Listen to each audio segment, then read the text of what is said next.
বছর পর বছর সকালে গেছে, বিকেলে আসছে, কোনোদিন রাত 11টা বাজে বাসায় আসছে এই বৃদ্ধ মা। রাষ্ট্রীয় বাহিনী ব্যবহার করে শেখ হাসিনার শাসনামলে গুম করা হয় 700-র বেশি মানুষ। দাবি মায়ের ডাক সংগঠনের। বেশিরভাগই আওয়ামী লীগের রাজনৈতিক প্রতিপক্ষ। আমানতকারীদের পাওনা পরিশোধে বিক্রি করতে হবে এস আলম গ্রুপের সম্পদ। অর্থ লোপাটকারীরা সম্পদ মূল্য বেশি দেখানোয় ঋণ পরিশোধ সম্ভব হবে না বলছেন অর্থনীতিবিদ। এবং জুলাইয়ে পরিস্থিতি আঁচ করতে পেরে শুল্কমুক্ত সুবিধায় আনা গাড়ি কাস্টমস থেকে বুঝে নেন সাকিব সহ তৎকালীন 7 এমপি। চট্টগ্রাম বন্দরের সেরে রাখা 52 গাড়ির ভবিষ্যৎ নিয়ে জটিলতা।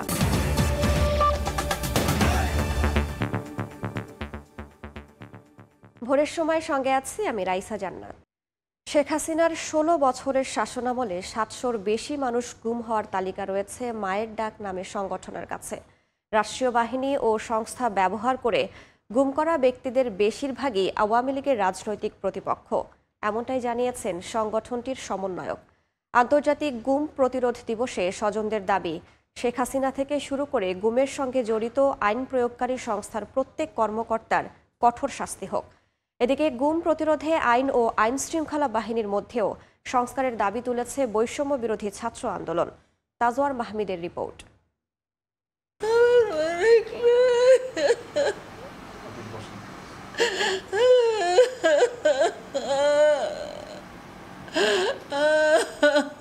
ছেলের জন্য আহাজারিতে এভাবেই কেটে গেছে দীর্ঘ 11 বছর। মৃত্যু নয়, কোনো দুর্ঘটনা নয়, কালো উর্দি পরা একদল লোক এসে 2013 সালের ডিসেম্বরে তুলে নিয়ে যায় তার ছেলে সাজিদুল ইসলাম সুমনকে। হাসিনা থাকতে তো ওরে বাবা রে বাবা, তুই আমার বাড়ির সবার ধরে নিব গা।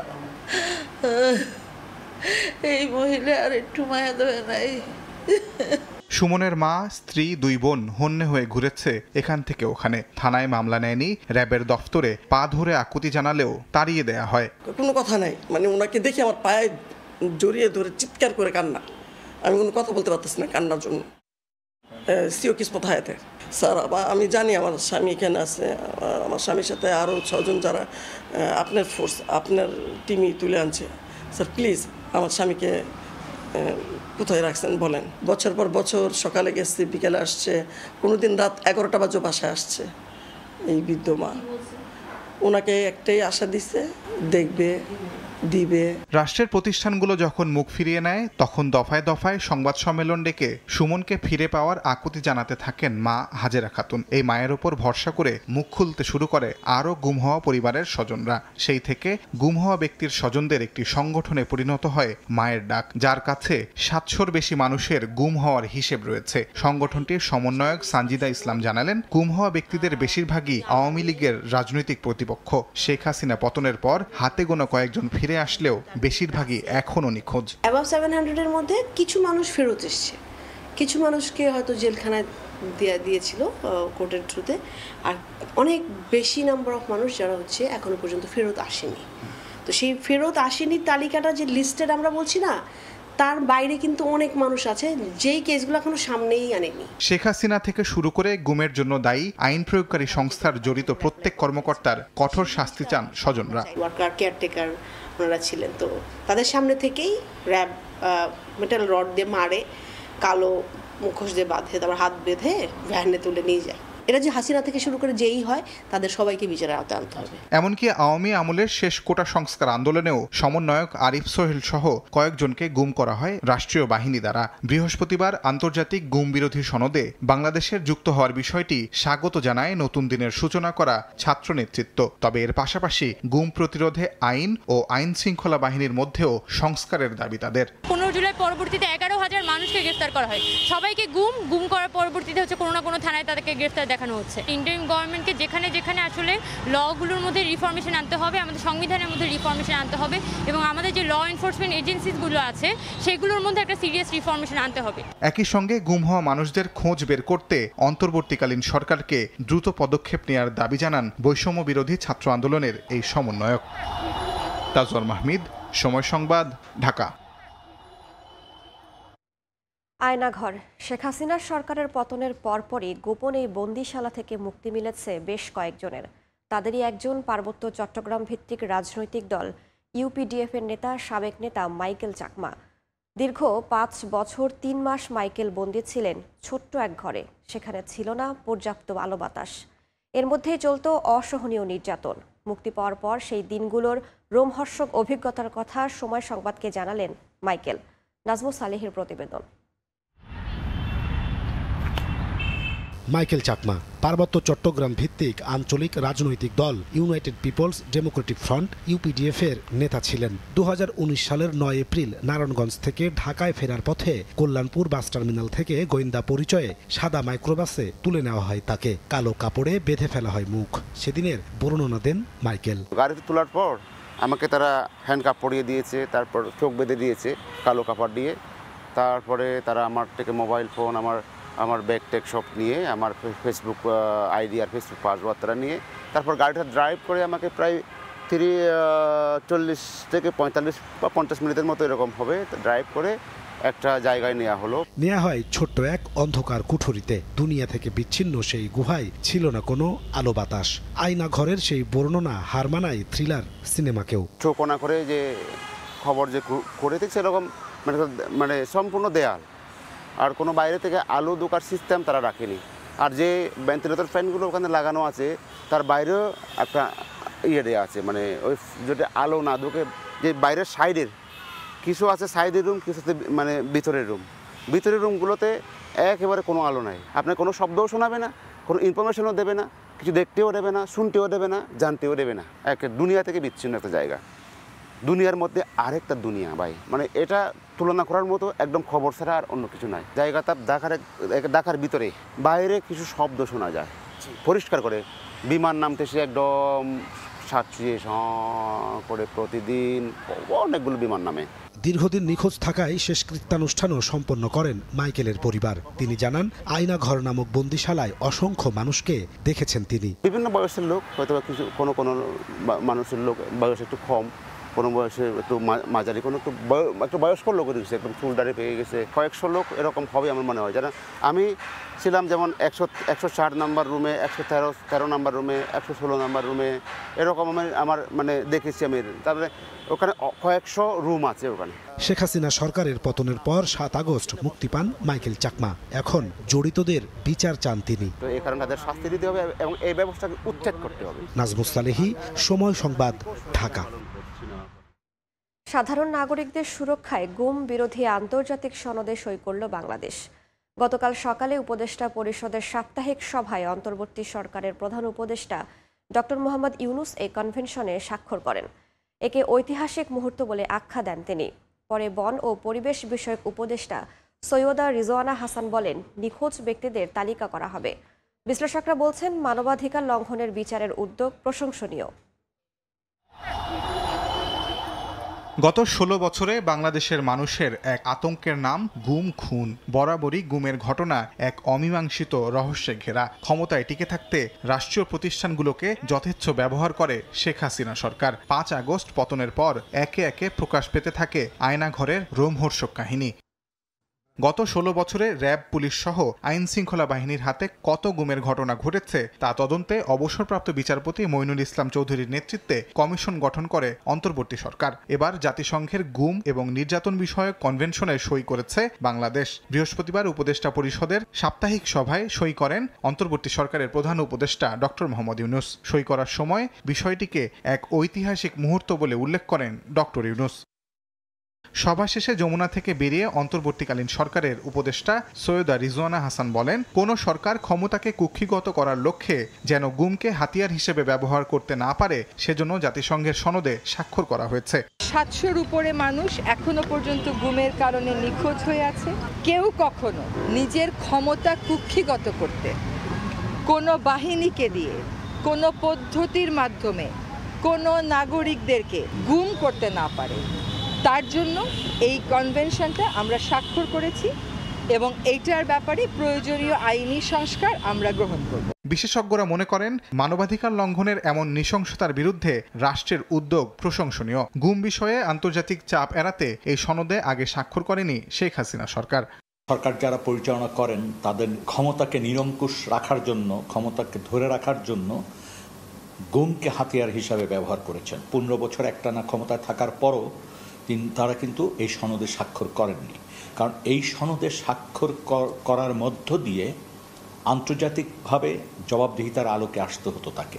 সব মিলিয়ে গুম ও খুনের প্রকৃত সংখ্যা এখনও অজানা, তবে নিখোঁজদের তালিকা করা হবে বলে জানিয়েছে অন্তর্বর্তী সরকার। তাজওয়ার মাহমিদ, সময় সংবাদ, ঢাকা। ফেনীর বন্যা পরিস্থিতির অনেকটাই উন্নতি হয়েছে। জেলা সদরের সঙ্গে স্বাভাবিক হয়েছে বিভিন্ন উপজেলার যোগাযোগ ব্যবস্থা। অনেকের ঘরবাড়ি থেকে পানি নামলেও তা এখনও বসবাসের উপযোগী হয়নি। চূড়ান্তভাবে নিরূপণ না হলেও বন্যার ক্ষতি 1000 কোটির বেশি বলে জানিয়েছে জেলা প্রশাসন। জুলহাস তালুকদারের ক্যামেরায় আতিয়ার সজলের রিপোর্ট। ফেনীর বন্যা পরিস্থিতি এখন অনেকটা উন্নতির দিকে গিয়েছে। সকল উপজেলার সাথে সড়ক পথে যোগাযোগ অনেকটা স্বাভাবিক হয়েছে, যদিও অনেক উপজেলার অনেকগুলো গ্রাম এখনও পানিবন্দী রয়েছে। তবে জেলা প্রশাসন বলছে ত্রাণ পৌঁছানোর মতো যথেষ্ট স্বাভাবিকতা ফিরে এসেছে, যার কারণে আইনশৃঙ্খলা বাহিনীর মাধ্যমে প্রত্যেকটি স্থানে এখন ত্রাণ পৌঁছানো সম্ভব হচ্ছে। বন্যা দুর্গতরা এখন আর খাদ্যে কষ্ট করার কোনো সম্ভাবনা নেই বলে জানিয়েছে তারা। 10 দিন পরে এই প্রথম সরকারিভাবে সেনাবাহিনীর পক্ষ থেকে ত্রাণ আসছে। গতকাল কিছু ত্রাণ এসেছিল বিজিবির পক্ষ থেকে। এখন আমাদেরকে শুকনা খাবার দিলে লাভ হবে না, এখন আমাদেরকে দিতে হবে চাল ডাল, যেগুলা দরকারি। যে সকল বাড়িঘর থেকে পানি নেমে গিয়েছে সেখানে এখনো দুরবস্থা। বন্যায় লন্ডভন্ড করে দিয়ে গেছে তাদের বাড়িঘর। তা সংস্কার করে পুরোপুরি স্বাভাবিক জীবনযাপনে আরো কিছুটা সময় লাগবে বলে জানিয়েছে স্থানীয়রা। পানটা যদি আপনি খুব তাড়াতাড়ি করে দেওয়া হয় তাহলে আমরা ভালো থাকবো ইনশাল্লাহ ভবিষ্যতে, নইলে খুব বিপজ্জনক। একটু বৃষ্টি হলে আবার ওইখান দিয়ে পানি যাবে। অন্যদিকে এখনো কিছুটা অস্বাভাবিক অবস্থায় রয়েছে সোনাগাজী এবং দাগনমিয়াতে। সেসব এলাকার পানি এখনো পুরোপুরি নামতে পারেনি, কারণ সেসব এলাকার অনেক খাল বাঁধের কারণে প্রতিবন্ধকতা সৃষ্টি হয়, পানি নেমে যেতে পারছেন না। যে সকল বাঁধ পানি নামার ক্ষেত্রে প্রতিবন্ধকতা তৈরি করছে সে সকল বাঁধ অপসারণের দাবি জানিয়েছেন স্থানীয়রা। পুরো জেলার যত আবাদি জমি ছিল তা এই বন্যায় পুরোপুরি ক্ষতিগ্রস্ত হয়েছে। তাই কৃষকরা মনে করছেন এখন আর ধান ফলানোর সময় নেই। ত্রাণের পাশাপাশি সারা বাংলাদেশ থেকে ধানের চারার যোগান দিলে হয়তো কৃষকরা তা লাগিয়ে কিছুটা খাদ্যক্ষেত্রে যোগান দিতে পারবে। জেলা কৃষি বিভাগ বলছে জেলার কমপক্ষে 45,000 হেক্টর জমি ক্ষতিগ্রস্ত হয়েছে। আতিয়া সজল, সময় সংবাদ, ফেনী। চট্টগ্রামে বন্যায় ক্ষতি 1000 কোটি টাকা ছাড়িয়েছে। মিরসরাই, সীতাকুণ্ডু সহ 16 উপজেলায় কৃষিতে 400 আর মৎস্য খাতে 290 কোটি টাকা। 5 জনের মৃত্যুর পাশাপাশি ভেঙে গেছে 70 কিলোমিটার সড়ক। এখন ঘুরে দাঁড়ানোর চেষ্টা বানভাসী মানুষের। অনেক বিশ্বাসের ক্যামেরায় শফিকুল আলমের প্রতিবেদন। স্মরণকালের ভয়াবহ বন্যায় চট্টগ্রামে ডুবেছে ঘরবাড়ি, রাস্তাঘাট ও শিক্ষা প্রতিষ্ঠান। 16টি উপজেলার মধ্যে ফটিকছড়ি, হাটহাজারী, সীতাকুণ্ড ও মিরসরাই সহ 11টি উপজেলাবাসী বেশি ক্ষতিগ্রস্ত হয়েছে। পানিবন্দী হন 2.5 লাখের বেশি মানুষ। নষ্ট হয় ফসলি জমি, ভেসে গেছে মাছের ঘের। মানে কিচ্ছু নাই, অসহায় ঘর দুয়ার, গরু গোতান, ক্ষেত পাথর, শ্বাসকর সব কি নাম কাছে কি অসহায় হয়ে গেছে মানুষ। এখানে অনেক বাড়িঘর ভেঙে গেছে, থাকার মতো কোনো জায়গায় নেই। খেতে খাওয়া মানুষ যারা আছে তাদের কিছুই নয়, সম্পূর্ণ গৃহ হারা হয়ে গেছে। পানি নামার সঙ্গে সঙ্গে স্পষ্ট হচ্ছে ক্ষয়ক্ষতির পরিমাণ। জেলা কৃষি সম্প্রসারণ অধিদপ্তরের তথ্য মতে 1,53,000 হেক্টর জমির ফসল নষ্ট হয়েছে। ক্ষতির পরিমাণ আনুমানিক 394 কোটি টাকা। লাল শাক, পালং শাক এগুলো যদি আগাম শাকসবজির বীজ কৃষকদের দিতে পারি তো ওটাও কৃষকরা উপকৃত। অথবা আমাদের সরিষার বীজ, এরপরে সরিষার বীজ, আমাদের মাসকালাই আছে বা মুগের বীজ বা ভুট্টার বীজ, এগুলো যদি কৃষকদের দিতে পারি আগাম, এতে আমরা আমাদের কিছুটা ক্ষতিটা পোষায় নিতে পারবো। জেলা মৎস্য অফিস বলছে বন্যায় ছোট বড় 16,864টি মৎস্য খামার, পুকুর ও দিঘি ক্ষতিগ্রস্ত হয়েছে। 16,000 মেট্রিক টন মাছ ও 14 লক্ষ পোনা ভেসে গেছে। ক্ষতির পরিমাণ 290 কোটি টাকা।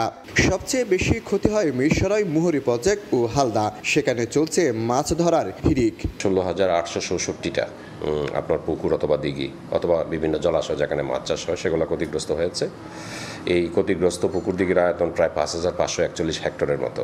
বন্যায় বিভিন্ন জেলায় আনুমানিক 50 থেকে 70 কিলোমিটার পিচডালা ও ইটের সড়ক ক্ষতিগ্রস্ত হয়। মৃত্যু হয় 5 জনের। শফিকুল আলম, সময় সংবাদ, চট্টগ্রাম। বন্যা আক্রান্ত 11 জেলায় ক্ষতিগ্রস্ত লোকের সংখ্যা প্রায় 54 লাখ। আশ্রয় কেন্দ্রগুলোতে এখনও 5,02,501 জন অবস্থান করছেন। সচিবালয়ে সাংবাদিকদের এ তথ্য জানান দুর্যোগ ব্যবস্থাপনা ও ত্রাণ মন্ত্রণালয়ের অতিরিক্ত সচিব KM আলী রেজা। সার্বিক বন্যা পরিস্থিতি উন্নতির দিকে বলেও জানান তিনি।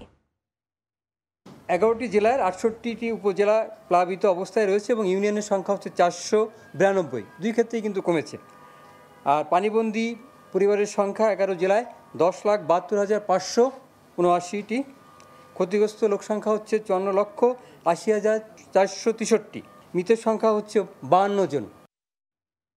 বদলে যাওয়া বাংলাদেশের এক অনন্য চিত্র যেন টিএসসি। অষ্টম দিনেও নগদ অর্থসহ ত্রাণ সামগ্রী নিয়ে ভিড় জমাচ্ছেন সাধারণ মানুষ। অংশ নিচ্ছে বিভিন্ন প্রতিষ্ঠান, সংস্থা ও জেলার সংগঠনগুলো। দেশে বন্যা হলেই ত্রাণের জন্য হাহাকার, না পাওয়ার আক্ষেপ, এমন চিত্র বহু দেখেছে বাংলাদেশ। তবে এবারের চিত্র ভিন্ন। বন্যা কবলিতদের সহায়তায় এগিয়ে এসেছে সব শ্রেণী পেশার মানুষ। বৈষম্য বিরোধী ছাত্র আন্দোলনের গণত্রাণ কর্মসূচির অষ্টম দিনেও নগদ অর্থসহ ত্রাণ সামগ্রী নিয়ে ঢাকা বিশ্ববিদ্যালয়ের টিএসসিতে ভিড় করছেন সাধারণ মানুষ। উদ্দেশ্য সবাই একসঙ্গে চলমান দুর্যোগ মোকাবেলার। আপনারা এখানে শরীক হন, পাশে দাঁড়ান, সহযোগিতা করেন। এই ছাত্রছাত্রীদের জন্য আমি যা শুনলাম স্বর্ণাক্ষরে পৃথিবীতে লেখা থাকবে। ভবিষ্যতে ইনশাল্লাহ আমরা তাদের মাধ্যমে দেশকে আরো সুন্দরভাবে দেখতে চাই। সাতক্ষীরা থেকে কম দামে জিনিসপত্র আমরা ট্রাকে করে এখানে লোড করে নিয়ে আসি এবং তাদের হাতে সকালে আমরা হস্তান্তর করি। সবার জন্য কিছু কাপড় নিয়ে আসছি, প্রায় 24 কার্টুন কাপড়, 1500 লোকের বিভিন্ন রকম শার্ট আছে। বৃহস্পতিবার ব্যক্তি উদ্যোগের পাশাপাশি ত্রাণ নিয়ে হাজির হচ্ছে বিভিন্ন স্কুল, কলেজ, সংস্থা ও প্রতিষ্ঠান। বিষয়টি ছুঁয়ে গেছে বিদেশিদের হৃদয়েও। বিদ্যুৎ বিচ্ছিন্ন এলাকার জন্য চায়না প্রতিষ্ঠান নিয়ে এসেছে 10টি solar panel. Really high and many people are homeless, so we have responsibility to help Bangladeshi people. 10 set solar panel এবং 10 সেট সোলার লাইট নিয়ে আসছে আর কি এখানে দেওয়ার জন্য। ত্রাণ সংগ্রহ করা শিক্ষার্থীরা বলছেন, বর্তমান পরিস্থিতিতে প্রয়োজন গণরান্নার জন্য ভারী খাবারের বাজার। গণরান্না কর্মসূচি যেটি ঘোষণা করেছি সেটি গতকাল থেকে মূলত শুরু হয়েছে। কুমিল্লায় কয়েকটা স্পটে আমরা সেটি শুরু করেছি, কয়েকটি গাড়ি আমাদের গিয়েছে। তো আমরা এখন যেটি করতে যাচ্ছি আসলে গণরান্না কর্মসূচিটি আসলে চালিয়ে নিতে যাচ্ছি। বন্যা পরিস্থিতি স্বাভাবিক হওয়া পর্যন্ত ত্রাণ সংগ্রহ চলবে বলে জানিয়েছেন শিক্ষার্থীরা। মনির হোসাইন, সময় সংবাদ, ঢাকা। শেখ হাসিনা, ওবায়দুল কাদের সহ 52 জনের বিরুদ্ধে আরও একটি মামলা হয়েছে আন্তর্জাতিক অপরাধ ট্রাইব্যুনালে। এ নিয়ে সাবেক প্রধানমন্ত্রীর বিরুদ্ধে শততম মামলা হলো।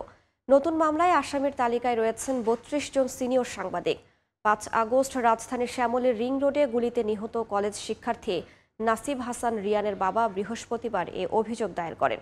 অভিযুক্তের তালিকায় আরও রয়েছেন অধ্যাপক জাফর ইকবাল, মেজবাহ কামাল এবং অবসরপ্রাপ্ত বিচারপতি শামসুদ্দিন চৌধুরী মানিক।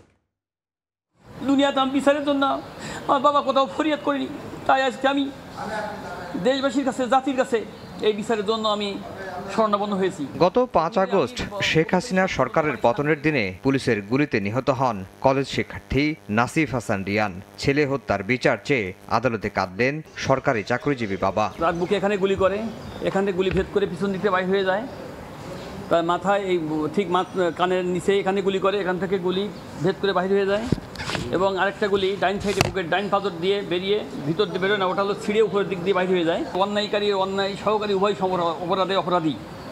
আমি তার বাবা হিসেবে আমি যদি আজকের এই বিচারটা দাবি না করি তাহলে কাল কিয়ামতের ময়দানে আমাকে সে আসামির কাঠগড়ে দাঁড় করাবে। বৃহস্পতিবার রিয়ান হত্যার ঘটনায় আন্তর্জাতিক অপরাধ ট্রাইব্যুনালের তদন্ত সংস্থায় 52 জনকে অভিযুক্ত করে মামলা হয়েছে। এই মামলায় প্রধান আসামি করা হয়েছে শেখ হাসিনা, ওবায়দুল কাদের, সাবেক স্বরাষ্ট্রমন্ত্রী আসাদুজ্জামান খান কামাল সহ তৎকালীন মন্ত্রিসভা এবং পুলিশের ঊর্ধ্বতন বেশ কয়েকজনকে। মানবতা বিরোধী অপরাধ বা গণহত্যার ক্ষেত্রে যদি কেউ উস্কানি দেয় অথবা সহায়তা করে তাহলে তারা কিন্তু মূল অপরাধীরা যে শাস্তি পাবে এই উস্কানিদাতারাও একই শাস্তি পাবে।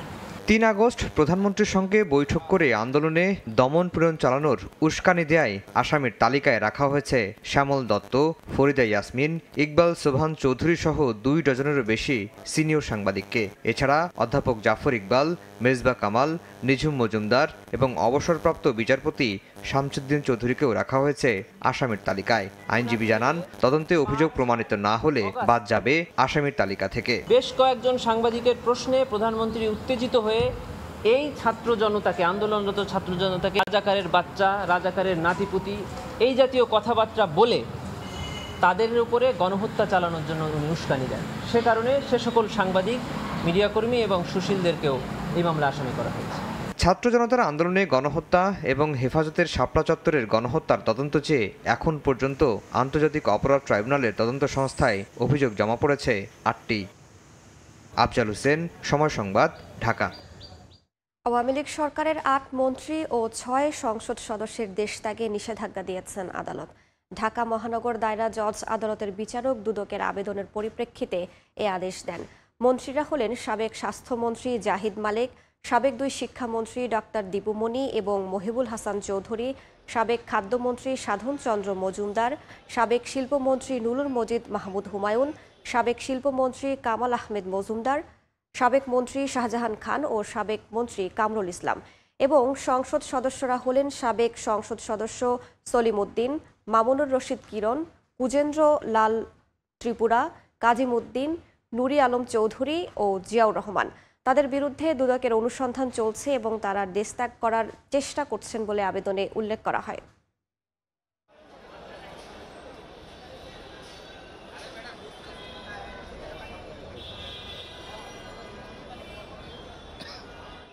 পাচার হওয়া টাকা দেশে ফিরিয়ে আনতে সুইজারল্যান্ডের সহযোগিতা চাইলেন প্রধান উপদেষ্টা ডক্টর মোহাম্মদ ইউনুস। বৃহস্পতিবার বিকেলে রাষ্ট্রীয় অতিথি ভবন যমুনায় ডক্টর মোহাম্মদ ইউনুসের সঙ্গে সৌজন্য সাক্ষাতে বাংলাদেশে নিযুক্ত সুইজারল্যান্ডের রাষ্ট্রদূত রেতো রিংলি দেশ থেকে সুইজারল্যান্ডে পাঠানো টাকা দেশে ফিরিয়ে আনার বিষয়ে সুইজারল্যান্ডের রাষ্ট্রদূতের সহযোগিতা চান প্রধান উপদেষ্টা। এ সময় রেতো রিংলি জানান, এ বিষয়ে বিগত কয়েক বছর আগে একটি প্রস্তাব পাঠানো হয়েছে, জানিয়ে আন্তর্জাতিক মানদণ্ড অনুযায়ী ব্যবস্থা নেবে সুইজারল্যান্ড। এদিকে প্রধান উপদেষ্টার সঙ্গে সাক্ষাৎ করেছেন বাংলাদেশে নিযুক্ত অস্ট্রেলিয়ার হাই কমিশনার নাদিরা সিম্পসন। তিনি জানান, অন্তর্বর্তীকালীন সরকারের সঙ্গে কাজ করতে অস্ট্রেলিয়া প্রতিজ্ঞাবদ্ধ। বাংলাদেশের বন্যা কবলিত মানুষের সহযোগিতায় $10 লাখ সহায়তা দেওয়ার ঘোষণা দেন অস্ট্রেলিয়ার রাষ্ট্রদূত।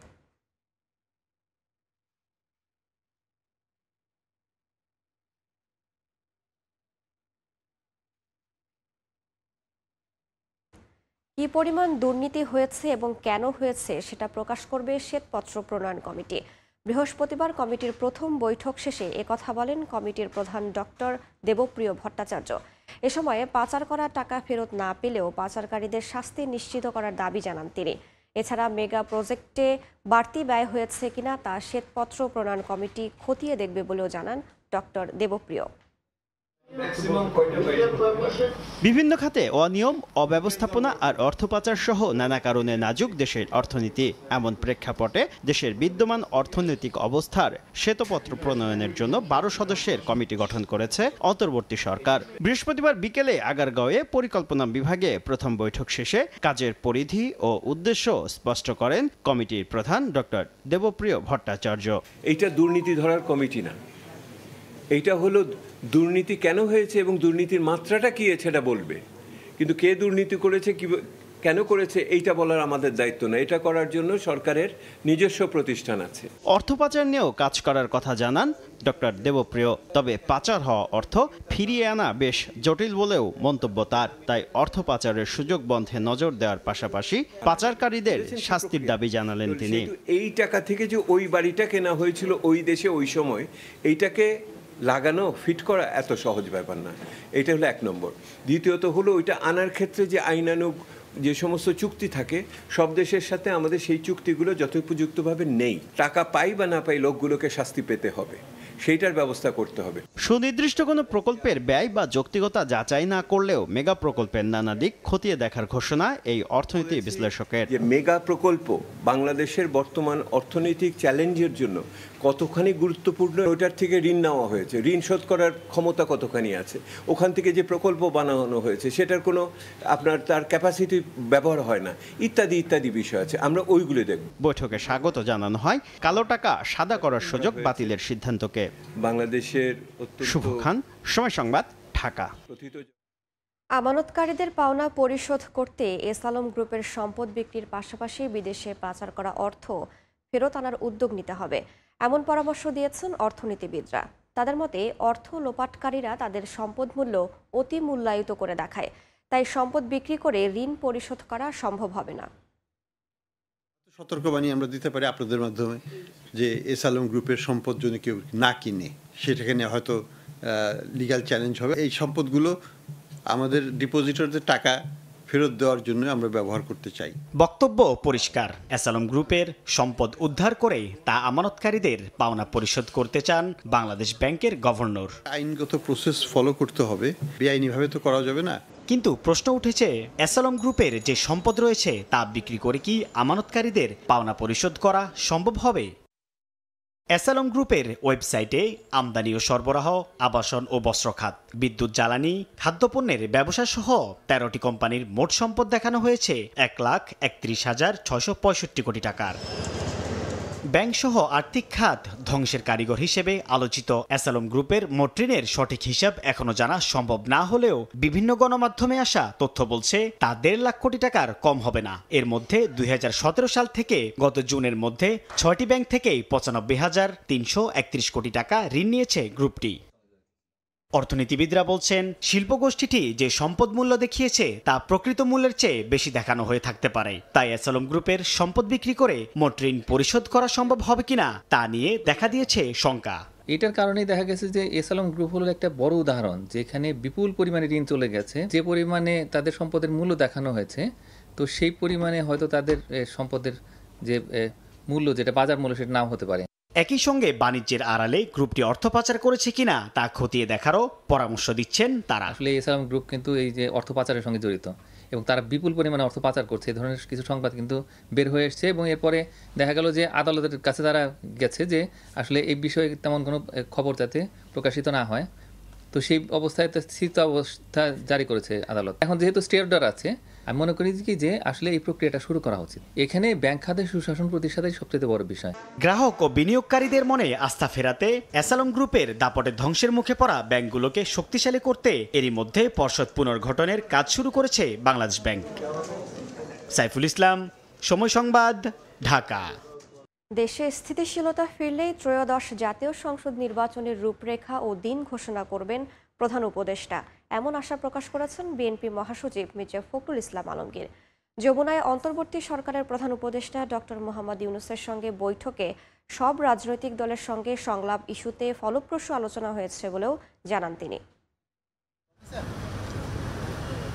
বৃহস্পতিবার বিকেল ৩টা ৫০ অন্তর্বর্তীকালীন সরকারের প্রধান উপদেষ্টা অধ্যাপক ডক্টর মোহাম্মদ ইউনূসের বাসভবন যমুনায় প্রবেশ করেন বিএনপির প্রতিনিধি দল। মির্জা ফখরুল ইসলাম আলমগীরের নেতৃত্বে প্রধান উপদেষ্টার সঙ্গে বৈঠকে বসেন দলের স্থায়ী কমিটির সদস্য আমির খসরু মাহমুদ চৌধুরী ও সালাউদ্দিন আহমেদ। ১.৫ ঘণ্টা ব্যাপী রুদ্ধদ্বার বৈঠক শেষে গণমাধ্যমের মুখোমুখি হন বিএনপি মহাসচিব। জানান, অধ্যাপক ইউনূসের সঙ্গে আগামী সংসদ নির্বাচন নিয়ে ফলপ্রসূ আলোচনা হয়েছে। না, আমরা কোনো তারিখ বলিনি, ওরা প্রয়োজনে ওনারই তো তারিখ বলবেন। ফলপ্রসূ আলোচনা হয়েছে, খুব দ্রুত তারা একটা স্টেবল অবস্থায় নিয়ে আসতে পারবেন এবং একই সঙ্গে তারা একটা নির্বাচনের দিকেও যেতে পারবেন এবং প্রয়োজনীয় সংস্কারসমূহ তারা পূরণ করবেন বলে আমরা বিশ্বাস করি। দেশের সার্বিক পরিস্থিতি নিয়ে অন্তর্বর্তীকালীন সরকারের প্রধান উপদেষ্টার সঙ্গে রাজনৈতিক দলগুলোর সংলাপের বিষয়েও আশা প্রকাশ করেন মির্জা ফখরুল ইসলাম আলমগীর। রাজনৈতিক দলগুলোর সঙ্গে আলোচনা হবে পর্যায়ক্রমে। এদিন সকালে নয়াপল্টনে সংবাদ সম্মেলন করেন বিএনপির জ্যেষ্ঠ যুগ্ম মহাসচিব রুহুল কবির রিজভী। সাবেক প্রধানমন্ত্রী শেখ হাসিনাকে দেশে ফিরিয়ে এনে তার বিচার করার দাবি জানান তিনি। প্রশাসন সহ রাষ্ট্রের প্রতিটি সেক্টরকে স্বৈরাচারের দোষর মুক্ত করতে হবে, দুর্নীতিবাজদের আইনের আওতায় আনতে হবে, অবিলম্বে স্বৈরাচারী শেখ হাসিনাকে দেশে এনে বিচারের মুখোমুখি করতে হবে। এখন সময় এসেছে গত 16 বছর যারা নির্যাতন চালিয়েছেন তাদের প্রকৃত তালিকা করে বিচার করা। বিকৃতির মাধ্যমে ভাষা, সংস্কৃতি ও ইতিহাসকে যেভাবে বিপন্ন করা হয়েছে সেটিকে সংস্কার করে প্রকৃত বিষয় পুনরুদ্ধার করতে। এদিন সকালে গুলশানের চেয়ারপারসনের রাজনৈতিক কার্যালয়ে প্রায় 1 দশক পর রাশিয়ার রাষ্ট্রদূত আলেকজান্ডার ম্যান্টিটস্কির সঙ্গে বৈঠক করেন বিএনপি নেতারা। বৈঠকে আগামী নির্বাচন, দ্বিপাক্ষিক ব্যবসা বাণিজ্য সহ স্বার্থ সংশ্লিষ্ট বিভিন্ন বিষয়ে আলোচনা হয়েছে বলে গণমাধ্যমকে জানান স্থায়ী কমিটির সদস্য আমির খসরু মাহমুদ চৌধুরী। নির্বাচন ইত্যাদি নিয়ে আমরা জানতে চাচ্ছে এগুলো বিষয়ে। আমরা বলেছি আমরা তো ইতিমধ্যে আমাদের অবস্থান পরিষ্কার করেছি, যত শীঘ্রই একটি নির্বাচিত সরকারের কাছে হস্তান্তর করা যাবে। আমরা কোনো টাইম ফ্রেম জানতে চাইছি, আমরা কোনো টাইম ফ্রেম বলিনি। দেশের সার্বভৌমত্বের ক্ষতি করে এমন কারো সঙ্গে বিএনপি সম্পর্ক রাখতে চায় না বলেও জানান দলটির নেতারা। আমরা সিলেক্টিভলি কোনো দেশকে আগে কিংবা পরে সেভাবে দেখি না। মার্জিয়া মুমু, সময় সংবাদ, ঢাকা। জ্ঞাত আয় বহির্ভূত সম্পদ অর্জন ও মানি লন্ডারিংয়ের আলাদা দুই মামলায় মির্জা আব্বাসকে খালাস ও তার স্ত্রী আফরোজা আব্বাসকে অব্যাহতি দিয়েছেন আদালত। একই দিন শিল্প প্লট বরাদ্দে অনিয়মের অভিযোগে আরেক মামলা প্রত্যাহার করেছে দুদক। গত দেড় দশকে কখনো দুদকের কখনো বা নাশকতার অভিযোগে একের পর এক মামলা করা হয় বিরোধী দলীয় নেতাকর্মীদের বিরুদ্ধে। সে সময় জ্ঞাত আয় বহির্ভূত 7.5 কোটি টাকার সম্পদ অর্জন ও মানি লন্ডারিংয়ের অভিযোগে মামলা করা হয় বিএনপির স্থায়ী কমিটির সদস্য মির্জা আব্বাস ও তার স্ত্রী আফরোজা আব্বাসের বিরুদ্ধে।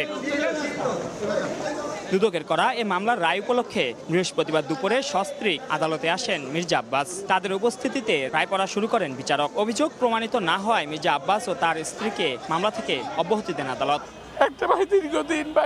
এ সময় আদালতে কাঁদেন বিএনপি নেতা, বলেন অনেক হয়রানি আর নির্যাতনের শিকার হয়েছেন, অবশেষে পেলেন ন্যায় বিচার। আমার পরিবারটা ছিন্ন বিচ্ছিন্ন, এই বিচার থেকে কোনো মানুষ রেহাই পাবে না। আল্লাহর রহমত যেমন আমাদের উপর বর্ষিত হয়েছে, তেমনি আল্লাহর বিচারও তাদের উপর বর্ষিত হবে। ওরা যে যেখানে আছে ওখানেই শাস্তি পাবে। সাক্ষী প্রমাণ শেষে তাদের বিরুদ্ধে অভিযোগ প্রমাণিত না হয় মির্জা আব্বাসউদ্দিন আহমেদকে খালাস প্রদান করেন এবং অপর যে মামলাটি একই বিষয়বস্তুর উপরে করা হয়েছিল আবার দুইজনের বিরুদ্ধে, যেহেতু আইনে বার আছে সেই কারণে মহামান্য আদালত আজকে সেই মামলা থেকে দুইজনকে অব্যাহতি দিয়েছেন। একই দিন মির্জা আব্বাসের বিরুদ্ধে শিল্প প্লট বরাদ্দে অনিয়মের অভিযোগে বিচারাধীন আরেকটি মামলা প্রত্যাহারের আবেদন করে দুদক। পরে সেই মামলাটি প্রত্যাহারের আদেশ দেওয়া হয়। 2006 সালে পূর্তমন্ত্রী থাকাকালে প্যাসিফিক কেমিক্যালস নামের একটি প্রতিষ্ঠানকে তেজগাঁও শিল্প এলাকায় 19.44 কাঠা জমি বরাদ্দ দেন মির্জা আব্বাস। পরে 2007 সালে অনিয়ম করে জমি বরাদ্দ দেওয়া হয়েছে এমন অভিযোগ এনে মামলাটি দায়ের করে দুদক। মাইনুল আহসান, সময় সংবাদ, ঢাকা। বৈষম্য বিরোধী ছাত্র আন্দোলনে নির্বিচারে গুলি চালিয়ে হত্যার সুষ্ঠু বিচার ও নিহতদের পরিবারকে সরকারিভাবে ভাতা দেওয়ার দাবি জানিয়েছে জামায়াতে ইসলামীর নেতারা। দলটির দাবি, আন্দোলন চলাকালে সারা দেশে অন্তত 800 জনকে হত্যা করা হয়েছে। পঙ্গুত্ব বরণ করেছেন হাজারো মানুষ। বাংলাদেশে আর এমন রাজনীতি চাই না যেটা কোনো মায়ের বুক খালি হবে, কোনো মায়ের চোখ দিয়ে পানি পড়বে। বুকফাটা এই আর্তনাদ বৈষম্য বিরোধী ছাত্র আন্দোলনে নিহত শহীদ পরিবারের স্বজনদের। কেউ হারিয়েছেন সন্তান, কেউ স্বামী, বাবা, কেউ বা পরিবারের একমাত্র উপার্জনক্ষম ব্যক্তিকে হারিয়ে পাগল প্রায় তারা। প্রশ্ন, প্রিয় মানুষকে হারিয়ে হৃদয় গভীরে যে ক্ষতের সৃষ্টি হয়েছে তা সারবে কিভাবে? ছাত্র আন্দোলনে নিহতদের পরিবারের সঙ্গে বৃহস্পতিবার মতবিনিময় করে বাংলাদেশ জামাত ইসলামী ঢাকা মহানগরী উত্তর। এ সময় বক্তারা বলেন, এ আন্দোলনে শত শত মানুষ শহীদ হয়েছেন। এসব ঘটনার সুষ্ঠু বিচার সহ সরকারকে শহীদ পরিবারের দায়িত্ব নেয়ার আহ্বান জানান তারা। আমার পরিবারের একমাত্র ভরসার জায়গায় ছিল আমার ভাই। আমার বাবা মারা গেছে 2 বছর আগে। আমার ভাইয়ের মৃত্যুতে আমাদের পরিবারটা একেবারে তছনছ হয়ে গেছে। আমার মাত্র 6 বছরের শিশু গত 5 তারিখ শহীদ হয়েছেন। আমার ছেলেকে 2টা গুলি করা হয়েছে, একটা গলায়, একটা বুকের পিছনে। জামাত নেতারা বলেন, শত শত ছাত্র জনতার আত্মত্যাগের বিনিময়ে আজ দেশ স্বাধীন হয়েছে। দেশ যেন আর কোনো স্বৈরাচারের কবলে না পড়ে সেদিকে সবাইকে খেয়াল রাখতে হবে। কারো হাত আছে, কারো পা নাই, কারো চোখ আছে, কারো দেখা যায় কারের পাশে দিয়ে গুলি ফুটছে। হাজার হাজার কোটি টাকা যারা লুটপাট করে সম্পদের পাহাড় গড়েছে, আমাদের শহীদ পরিবাররা না খেয়ে থাকবে, তাদের সন্তানরা পড়ালেখা করতে পারবে না, এটি হতে দেয়া যায় না। দলমত, ধর্ম, বর্ণ নির্বিশেষে সবাই মিলে একটি সুন্দর সুশৃঙ্খল দেশ বিনির্মাণের আশাবাদ ব্যক্ত করেন তারা। বলেন, সংখ্যালঘু বা সংখ্যাগরিষ্ঠ বলতে কিছু নেই, সবাই আমরা বাংলাদেশি। চাঁদাবাজের প্রশ্রয়দাতা, নির্দেশদাতা কোন নেতৃত্ব, কোন গোষ্ঠীকে বৈষম্য বিরোধী ছাত্র সমাজ, দেশের গণমানুষ এবং জামাত ইসলামী কখনো মেনে নেবেন না। এই দেশ চূড়ান্তভাবে দুর্নীতি মুক্ত না হওয়া পর্যন্ত জামাত ইসলামীর আন্দোলন, বৈষম্য বিরোধী ছাত্রদের আন্দোলন, গণমানুষের আন্দোলন কখনোই থামবে না। সভায় দলের সেক্রেটারি জেনারেল অধ্যাপক মিয়া গোলাম পরোয়ার শহীদ পরিবারের মাঝে নগদ অর্থ প্রদান করেন। আলতাফ হোসাইন, সময় সংবাদ, ঢাকা। ছাত্র আন্দোলনে মানবাধিকার লঙ্ঘন ও গণহত্যার সঠিক বিচারের জন্য জাতিসংঘের মানবাধিকার কমিশনের সহযোগিতা চেয়েছে জামায়াতে ইসলামী। বৃহস্পতিবার গুলশানে জাতিসংঘ প্রতিনিধি দলের সঙ্গে বৈঠক শেষে সাংবাদিকদের এ তথ্য জানান দলটির নায়েবে আমির সৈয়দ আবদুল্লাহ মোহাম্মদ তাহের। আগামী মাসেই তাদের মূল টিম এসে তদন্ত শুরু করবে বলেও জানান তিনি। যে নির্বিচারে তারা হত্যাকাণ্ড চালিয়েছিল, হেলিকপ্টার থেকে গুলি করা হয়েছে, মনে হয় যেন একটি বিদেশি শক্তির সাথে লড়াই হচ্ছে নিজ জনগণের উপরে এইরকম হত্যাকাণ্ড, যে এটা নজিরবিহীন সারা দুনিয়াতে। সেই বিচারটির জন্য একটা স্পেশাল ট্রাইব্যুনাল গঠন করে আজ ইন্টারন্যাশনাল ক্রিমিনাল কোর্ট যেটা হবে ICC, সেটার কতিপয় আইন সংশোধনের মাধ্যমে ক্রাইম এগেনস্ট হিউম্যানিটি এই নামে একটি ট্রাইব্যুনাল করে তদন্ত এবং সঠিকভাবে যেন এটার বিচার অনুষ্ঠিত হতে পারে, সেভাবে বাংলাদেশ সরকারকে তারা যেন সহযোগিতা করে এবং সে বিষয়ে আমরা অনুরোধ করে আসছি। প্রতিবেশী রাষ্ট্রকে জুলুম ও অত্যাচার করায় ভেঙে টুকরো টুকরো হয়ে গেছে অনেক বড় বড় রাষ্ট্র, এমন মন্তব্য করেছেন জামায়াতে ইসলামী সিনিয়র নায়েবে আমির এবং সাবেক সংসদ সদস্য অধ্যাপক মুজিবুর রহমান। বৃহস্পতিবার বিকেলে জামালপুরের বৈষম্য বিরোধী ছাত্র আন্দোলনের শহীদদের জন্য দোয়া এবং তাদের পরিবারের সদস্যদের মাঝে আর্থিক সহায়তা প্রদান অনুষ্ঠানে একথা বলেন তিনি। অধ্যাপক মুজিবুর রহমান আরও বলেন, প্রতিবেশী রাষ্ট্রের আচরণ হবে প্রতিবেশী সুলভ। ভারতের হঠাৎ বাঁধ খুলে দেয়া প্রতিবেশী সুলভ আচরণ নয় উল্লেখ করে ইনসাফের ভিত্তিতে ন্যায় প্রতিষ্ঠার দাবি জানান তিনি। পরে বৈষম্য বিরোধী ছাত্র জনতার আন্দোলনে অংশ নিয়ে গুলিতে প্রাণ হারানো জেলার 13 জনের পরিবারের প্রত্যেকের কাছে 2 লাখ টাকা করে প্রদান করা হয়।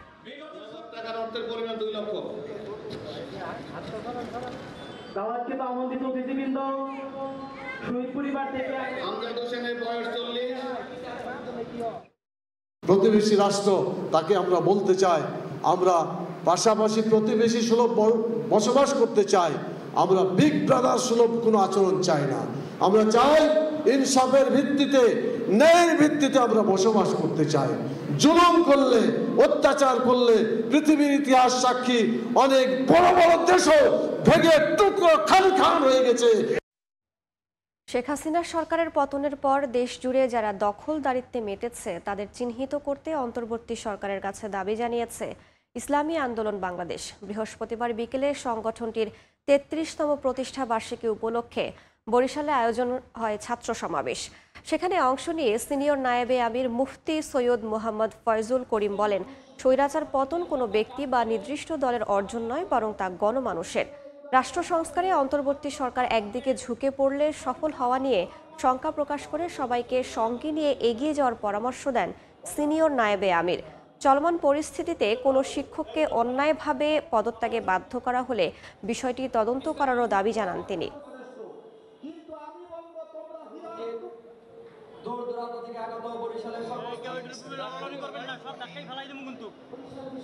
বাংলাদেশকে যারা মুক্ত করতে চায়, জাতিকে যারা স্বাধীনতা ঘোষণা করতে চায়, যারা মানুষের অধিকারকে ফিরিয়ে দিতে চায়, এই আন্দোলন সবার আন্দোলন, এই আন্দোলন সবার আন্দোলন।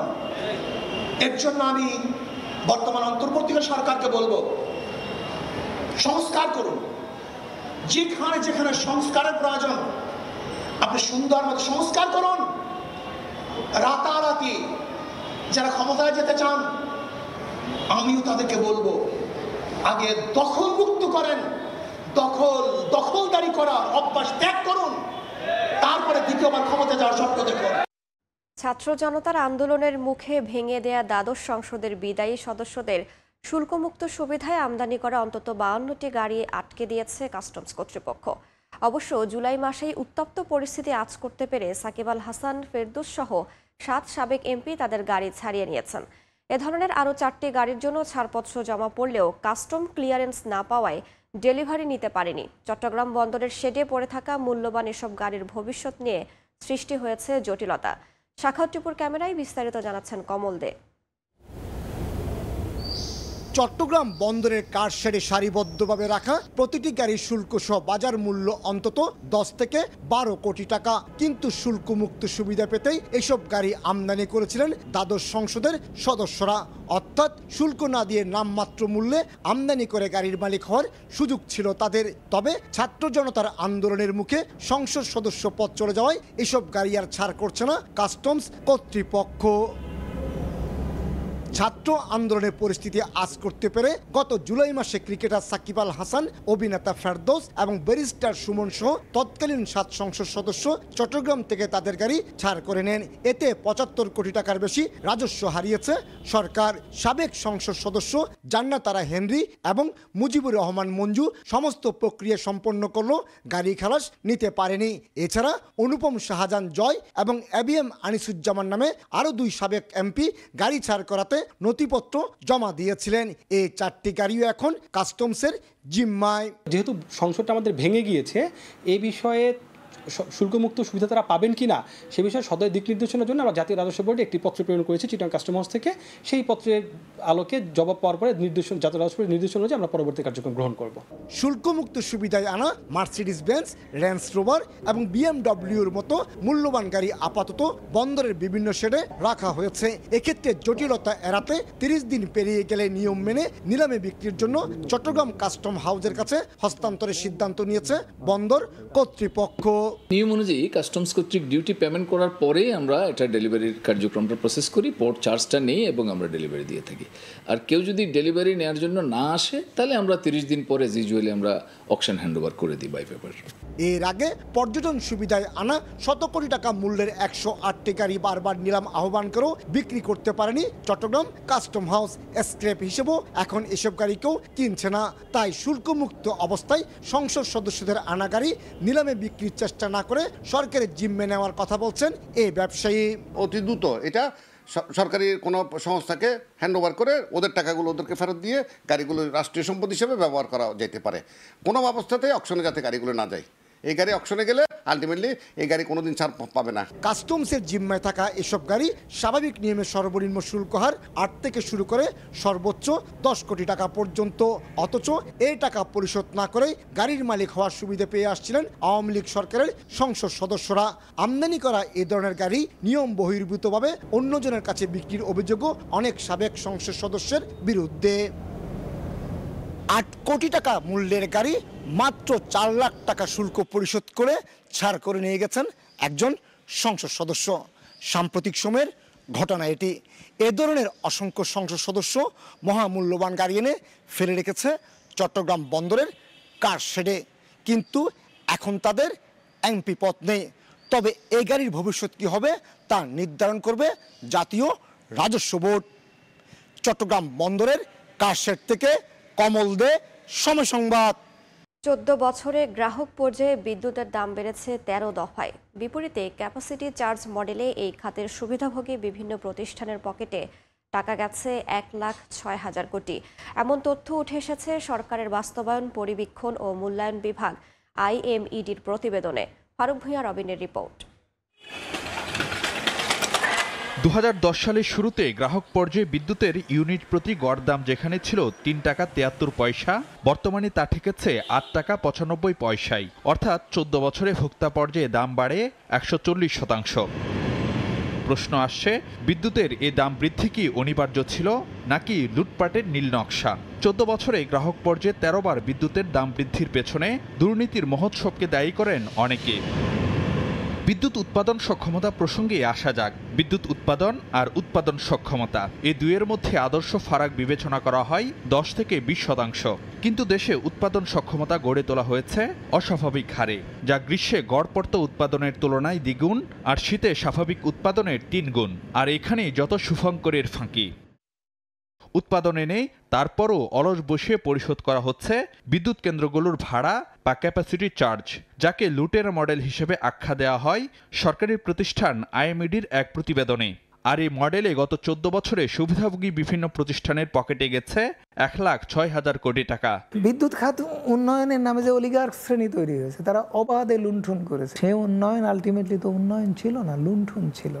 লুণ্ঠন করার জন্য যেসব কাজগুলো করা হয়েছে সেই সব কাজগুলো করার মধ্য দিয়ে টাকা চলে গেছে। যাকে খুশি তাকে যেমন খুশি তেমন ব্যয়ে এইভাবে বিদ্যুৎ উৎপাদন ক্ষমতা বা বিদ্যুৎ প্ল্যান্ট তৈরি করা হয়েছে। যেটা সঠিক আমাদের চাহিদা সেটার ভিত্তিতে পাওয়ার প্ল্যান্ট করা, কিন্তু তারা কখনো এটা করে নাই। আমার এক্সট্রা পাওয়ার প্ল্যান্ট হয়েছে এবং এক্সট্রা পাওয়ার প্ল্যান্টের জন্য একটা গোষ্ঠীকে, যারা এদের ওনার, তাদেরকে আমার ক্যাপাসিটি চার্জ দিতে হচ্ছে। এই যে একটা সমস্যা, বিরাট একটা সমস্যা সৃষ্টি হয়েছে, এটার জন্য করাপশন দায়ী, ব্যাড প্ল্যানিং দায়ী। বিদ্যুৎ খাতে নানা অনিয়মের মাসুল গুনতে হয়েছে বড় অঙ্কের লোকসান আর ভর্তুকি টেনে।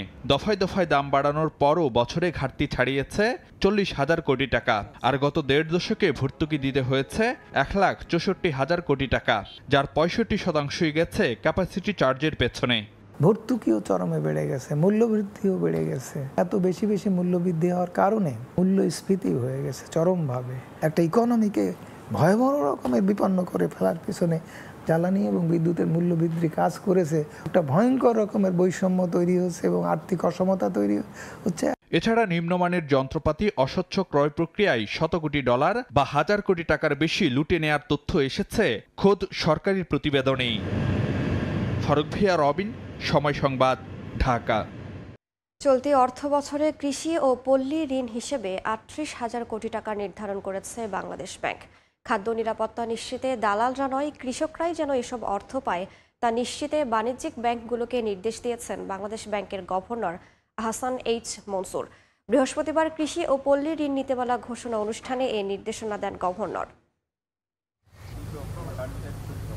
কৃষির উৎপাদন বৃদ্ধি ও সম্প্রসারণের মাধ্যমে জিডিপির প্রবৃদ্ধি অর্জন ও মূল্যস্ফীতি নিয়ন্ত্রণের লক্ষ্যকে সামনে নিয়ে চলতি 2024-25 অর্থবছর 38,000 কোটি টাকার কৃষি ও পল্লী ঋণ বিতরণের লক্ষ্যমাত্রা নির্ধারণ করেছে বাংলাদেশ ব্যাংক।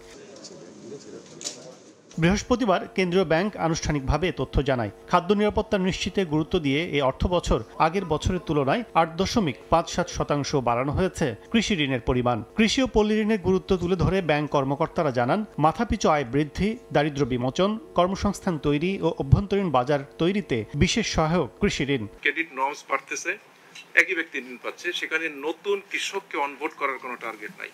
আমার মনে হয় যে নতুন কৃষককে অনবোর্ড করার একটা টার্গেট থাকা উচিত। কৃষি খাতের উন্নয়নের মাধ্যমে আমাদের দারিদ্র্য বিমোচন সহজতর হয়ে উঠেছে এবং আমরা মাথাপিছু আয়ও কিন্তু আমাদের যথেষ্ট বৃদ্ধি পেয়েছে। কৃষি কার্ডে উল্লেখ করে যে জমির পরিমাণ, তার উপরে নির্ভর করে স্যার ঋণ দেওয়া হয়। বাট প্রচুর চাষি আছে স্যার, আমাদের ব্রাঞ্চ ম্যানেজাররা যারা ওইসব এলাকায় আছে তারা বলেন, তারা তাদেরকে চেনেন এবং তাদের জমিগুলো বর্গাতে বা লিজে তাদের জন্য করা যায়। কিন্তু বাংলাদেশ ব্যাংকের গভর্নর জানান, প্রকৃত কৃষকরা যাতে ঋণ পায় তা সঠিকভাবে দেখভাল করতে হবে ব্যাংকগুলোকে। ডিজিটাল মাধ্যমে অর্থ দেওয়ার পরামর্শ দেন তিনি। পুষ্টিকর খাদ্যের যে অভাব সেটা কিন্তু ব্যাপকভাবে আছে। স্টান্টিং বাংলাদেশে ব্যাপকভাবে আছে। আমাদের এখানে ক্ষুধার্ত মানুষের সংখ্যা ব্যাপকভাবে আছে। কাজ করার জন্য আমাদের এগ্রিকালচার সেক্টরের দিকে ফোকাস না দিয়ে উপায় নেই। আমরা বৃদ্ধিটা যেন কৃষক পায়, কৃষকটা এটা যেন দালালরা না পায়।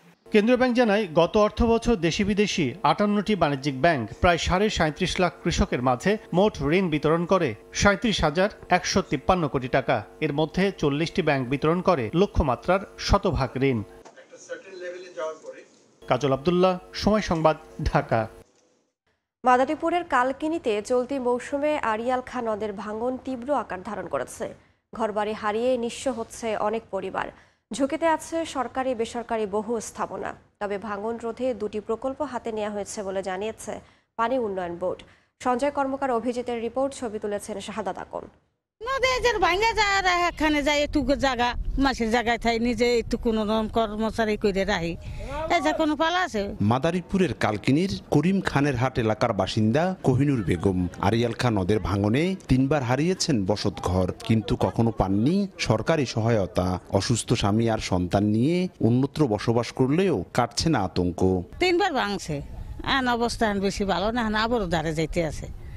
আমরা কিভাবে থাকতে পারি, আমরা আমাকে সহযোগিতা করে। ভাঙনের হাত থেকে রক্ষা পাননি আন্ডারচরের চা দোকানি মন্টু ব্যাপারী, নতুন চর দৌলত খান এলাকার কৃষক নাসিরউদ্দিন আহমেদও। প্রতি বছর বর্ষায় পানি বাড়ার সঙ্গে সঙ্গে বাড়ে ভাঙন। ঘর বাড়ি হারিয়ে নিঃস্ব হচ্ছেন অনেক পরিবার। নদীতে বাড়িঘর ভেঙে যাইতে আছে, বাড়িঘরে মানে কতকে রাস্তায় আশ্রয় নিতে আছে, কতকে হাতে জমি থাকলে জমিতে আশ্রয় নিতে আছে, এই অবস্থায় আছে বর্তমানে। প্রতি বছরই আমাদের এখানে নদীতে ভাঙে, অনেক বাড়িঘর নিয়ে যায়, যার ভিত্তিতে অনেক লোক আমাদের কষ্ট করে। এটা অনবরত চলতে থাকে, প্রতি বছরই ভাঙে, মানে কোনো বছর যায় না যে ভাঙে নাই। এরই মধ্যে বিলীন হয়েছে রাস্তাঘাট, ফসলি জমি, তবুও ভাঙন রোধে নেই দৃশ্যমান কার্যক্রম। ঝুঁকিতে রয়েছে ডাকঘর, সরকারি প্রাথমিক বিদ্যালয়, মসজিদ সহ বহু স্থাপনা। আরিয়াল খাঁ নদের তীর ঘেঁষা কয়েকটি গ্রাম বিলীনের আশঙ্কা স্থানীয়দের, তাই স্থায়ী বেড়িবাঁধ নির্মাণের দাবি এলাকাবাসীর। 9% জমি নিয়ে আমার বাবা মা আমার রাইখে গেছে, এখন যদি 9% জমি আমার নিয়ে যায় তাহলে আর আমার 1% জমি কেনার মতো ক্ষমতা আমার নাই। আমাদের এখানে একটা বাদ করে দেখ জানি না ভাঙে নদী, আমাদের বাড়ি 2-3 বার ভাঙছে। আমরা বলি সরকারের কাছে জানি আমাকে ওই জায়গাটা টিকসই একটা বানটান দেয়, এটাই আবেদন করি সরকারের কাছে, জানি আমরা শান্তি বসবাস করতে পারি। তবে পানি উন্নয়ন বোর্ড বলছে ভাঙন রোধে 2টি প্রকল্প অনুমোদনের অপেক্ষায়। এটা প্রকল্প সাবমিট করা আছে মাদারীপুর জেলায় যেসব নদীগুলো ভাঙন আছে, ভাঙনগুলোকে রক্ষা করার জন্য আমাদের সমীক্ষা কাজ অলরেডি শুরু হয়েছে আর কি, মানে আপনার ইওআই কল করা হয়েছে। সমীক্ষা কাজ সম্পন্ন হওয়ার পরে প্রকল্প দুটা পরিকল্পনা কমিশন যথাযথ কর্তৃপক্ষের মাধ্যমে অনুমোদনের সাপেক্ষে আমরা কাজ বাস্তবায়ন করব। চলতি মৌসুমে কালকিনি উপজেলায় 4.5 কিলোমিটার এলাকা আরিয়াল খাঁ নদের ভাঙনের শিকার হয়েছে। সঞ্জয় কর্মকার, অভিজিৎ, সময় সংবাদ, মাদারীপুর। 10 মাস পেরিয়ে গেলেও গ্রেফতার হয়নি চর্মরোগ বিশেষজ্ঞ ডাক্তার গোলাম কাজেম আলী হত্যা মামলার আসামিরা। হত্যাকারীদের দ্রুত গ্রেফতারের দাবি জানিয়ে চাঁপাইনবাবগঞ্জে মানববন্ধন করলেন চিকিৎসকরা। বৃহস্পতিবার দুপুরে জেলা হাসপাতালের সামনে মানববন্ধনে অংশ নেন বৈষম্য বিরোধী চিকিৎসক সমাজ। বক্তারা দাবি করেন স্বৈরাচার সরকারের মদদেই হত্যা করা হয় কাজেম আলীকে। হত্যাকাণ্ডে জড়িতদের গ্রেফতার করে দ্রুত আইনের আওতায় আনা না হলে কঠোর আন্দোলনের হুঁশিয়ারিও দেন চিকিৎসকরা। মানববন্ধনে আরও অংশ নেন স্বেচ্ছাসেবক, বেসরকারি হাসপাতাল ও ক্লিনিকের মালিক কর্মচারী, সরকারি বেসরকারি নার্সিং ইনস্টিটিউটের শিক্ষক শিক্ষার্থী সহ ফার্মেসি মালিকরা। 2023 সালের 29 অক্টোবর মধ্যরাতে রোগী দেখে বাসায় ফেরার পথে দুর্বৃত্তদের ছুরিকাঘাতে প্রাণ হারান রাজশাহী মেডিকেল কলেজ হাসপাতালের চর্মরোগ বিশেষজ্ঞ গোলাম কাজেম আলী আহমেদ। মেধাবী মানুষ এইভাবে নৃশংসভাবে হত্যাকাণ্ডের শিকার হলে সেটা কোনোভাবেই মেনে নেওয়া যায় না। তার হত্যাকাণ্ডের পরে আমরা একটু আগে শুনলাম 3 দিন পর্যন্ত পুলিশ বিভাগ কোনো ব্যবস্থা নেয়নি, নীরব ছিল। তারপরে যাই হোক থানা মামলা গ্রহণ করেছে, কিন্তু সেই মামলার তদন্ত কাজে অগ্রগতি খুব বেশি লক্ষণীয় নয়। এই রাষ্ট্রের সবাই নাগরিকের স্বাভাবিক যে মৃত্যু সেটা আমরা গ্যারান্টি চাই। আমরা চাই অনন্ত বিলম্বে যে খুনিদের গ্রেফতার করে দৃষ্টান্তমূলক শাস্তির ব্যবস্থা দেওয়া হবে। নিজেদের স্বার্থের বাইরে গিয়ে যুক্তরাষ্ট্র কখনো কোনো দেশকে সমর্থন করে না। স্বার্থ আছে বলেই ইউক্রেন ও ইসরায়েলকে সামরিক সহায়তা দিয়ে যাচ্ছে বাইডেন প্রশাসন। এমনটাই বলেছেন জাতিসংঘে নিযুক্ত রুশ প্রতিনিধি দিমিত্রি পলিয়ানস্কি। এদিকে কিয়েভের ব্যর্থতার জন্য পশ্চিমাদের দুষছেন ইউক্রেনের পররাষ্ট্রমন্ত্রী। কারণ হিসেবে তিনি বলেন, ইউক্রেনের গভীরে ওয়াশিংটনের অস্ত্র ব্যবহারের নিষেধাজ্ঞা জটিলতা। অন্যদিকে অবৈধভাবে যুক্তরাষ্ট্রের সামরিক সরঞ্জাম বিক্রির দায়ে একজন হাঙ্গেরি নাগরিককে গ্রেফতার করা হয়েছে। রুশ ইউক্রেন সংঘাত শুরুর পর থেকে কিয়েভকে সামরিকভাবে সহযোগিতা করে যাচ্ছে ওয়াশিংটন। এ কারণেই রাশিয়া ও যুক্তরাষ্ট্রের সম্পর্ক সাপে নেউলে। পাল্টাপাল্টি হুঁশিয়ারিও দিয়ে আসছে মার্কিন প্রেসিডেন্ট জো বাইডেন ও রুশ প্রেসিডেন্ট ভ্লাদিমির পুতিন। এরই ধারাবাহিকতায় এবার জাতিসংঘে যুক্তরাষ্ট্রের বিরুদ্ধে কথা বললেন রুশ প্রতিনিধি দিমিত্রি পলিয়ানস্কি। বৃহস্পতিবার ইউক্রেনে জাতিসংঘের নিরাপত্তা কাউন্সিলের বৈঠকে তিনি বলেন, নিজেদের স্বার্থের বাইরে গিয়ে যুক্তরাষ্ট্র কখনো কোনো দেশকে সমর্থন করে না। নিজেদের স্বার্থে ইউক্রেন আর ইসরায়েলকে সামরিকভাবে সহায়তা দিয়ে যাচ্ছে। একই সঙ্গে সমরাস্ত্র নিয়ে দ্বিমুখী প্রভাব বিস্তার করতে চায় বলেও তিনি দাবি করেন। এর আগে বৈঠকে যুক্তরাষ্ট্রের বিশেষ রাজনৈতিক প্রতিনিধি রবার্ট উড বলেন, জাতিসংঘের কোনো সদস্য নিজেদের সীমান্তে সন্ত্রাসী সংগঠনের প্রতিদিন হামলা, হত্যাকাণ্ড এবং নিজেদের হাজারো বাসিন্দাকে বাস্তুচ্যুত করার বিষয়টি সহ্য করবে না। মূলত তিনি ইসরায়েল লেবানন সীমান্তে পাল্টাপাল্টি হামলা নিয়ে নেতানিয়াহু বাহিনীর পক্ষ নিয়েছিলেন। এ সময় তিনি হিজবুল্লাহর হামলার কারণে মধ্যপ্রাচ্য জুড়ে নতুন করে সংঘাত শুরুর শঙ্কা প্রকাশ করেন। মূলত তার কথার জেরেই রুশ প্রতিনিধি যুক্তরাষ্ট্রের দ্বিমুখী আচরণ নিয়ে কথা বলেন। এদিকে ইউক্রেনও ছেড়ে কথা বলছে না বাইডেন প্রশাসনকে। বৃহস্পতিবার ব্রাসেলসে আয়োজিত ইউরোপিয়ান কাউন্সিল ভবনে সংবাদ সম্মেলনে ইউক্রেনের পররাষ্ট্রমন্ত্রী বলেন, কিয়েভের ব্যর্থতার জন্য যুক্তরাষ্ট্রের অস্ত্রনীতি দায়ী। কারণ হিসেবে তিনি বলেন, ইউক্রেনের গভীরে ওয়াশিংটনের অস্ত্র ব্যবহারের নিষেধাজ্ঞা জটিলতা রয়েছে। পশ্চিমারা কিয়েভকে ক্ষেপণাস্ত্র দিলেও তা দিয়ে মস্কোর গভীরে হামলা চালানোতে নিষেধাজ্ঞা দিয়ে রেখেছে। তাই তার দাবি, দূরপাল্লার ক্ষেপণাস্ত্র দিয়ে রাশিয়ার অভ্যন্তরে হামলার উপর সব ধরনের নিষেধাজ্ঞা তুলে দিতে হবে। এর আগে চলতি সপ্তাহে ইউক্রেনের প্রেসিডেন্ট ভলোদিমির জেলেনস্কিও একই দাবি করেছিলেন। অন্যদিকে যুক্তরাষ্ট্রের সান ফ্রান্সিসকোতে রুশ সরকারের কাছে অবৈধভাবে মার্কিন যুদ্ধ সরঞ্জাম বিক্রির অভিযোগে সন্দেহভাজন হাঙ্গেরির একজন নাগরিককে গ্রেপ্তার করা হয়েছে। ওয়াশিংটনের দাবি, অভিযুক্ত ব্যক্তি রুশ সরকারের কাছে 200টি রেডিও প্রযুক্তি রপ্তানি করেছেন। তারা আরও জানান, রাশিয়ার কুর্স্ক অঞ্চলে ইউক্রেনীয় সেনারা এই রেডিও প্রযুক্তি ব্যবহার করছে, আর তাতে আড়ি পাততেই এই সরঞ্জাম নিতে চায় মস্কো। নাদিম মারজান, সময় সংবাদ। তাইওয়ান চীনের অংশ এবং চীন অবশ্যই ঐক্যবদ্ধ হবে, এমনটাই জানিয়েছেন চীনের পররাষ্ট্রমন্ত্রী ওয়াং ই। মার্কিন প্রধান নিরাপত্তা উপদেষ্টা জ্যাক সুলিভানের সঙ্গে এক আলোচনায় এ মন্তব্য করেন ওয়াং। চীন ও যুক্তরাষ্ট্রের মধ্যবর্তী সম্পর্ককে নতুন মোড় দিতে প্রথমবারের মতো চীন সফরে যান সুলিভান। এ সময় চীনের সঙ্গে তাইওয়ান ও ফিলিপিন্সের সম্পর্ক নিয়ে আলোচনা করেন তারা। চীন এবং যুক্তরাষ্ট্রের সম্পর্কে চড়াই উতরাই লেগেই রয়েছে। হিসেবের খাতা মেলাতে গেলে দেশ দুটির মধ্যে মিত্রতার তুলনায় দ্বন্দ্বের পাল্লাই ভারী। তবে চলমান উত্তেজনার মধ্যেও বেইজিং ও ওয়াশিংটনের মধ্যকার এই শীতল সম্পর্কে উষ্ণতা নিয়ে আসার চেষ্টা চালাচ্ছে উভয় দেশ। সম্প্রতি এই উদ্দেশ্যেই মার্কিন নিরাপত্তা উপদেষ্টা জ্যাক সুলিভান চীন সফরে যান। সুলিভানের চীন সফরকালে চীনের প্রেসিডেন্ট শি জিনপিং এবং চীনা সামরিক বাহিনীর গুরুত্বপূর্ণ কয়েকজনের সঙ্গে তার আলোচনা হয়। এতে দক্ষিণ চীন সাগর নিয়ে উত্তেজনা, তাইওয়ানকে চীনের দখলে আনার চেষ্টা, রাশিয়ার সামরিক ঘাঁটিতে চীনের সহায়তা প্রদান এবং গাজায় যুদ্ধবিরতির মতো বিভিন্ন বিষয়ে আলোচনা হয়।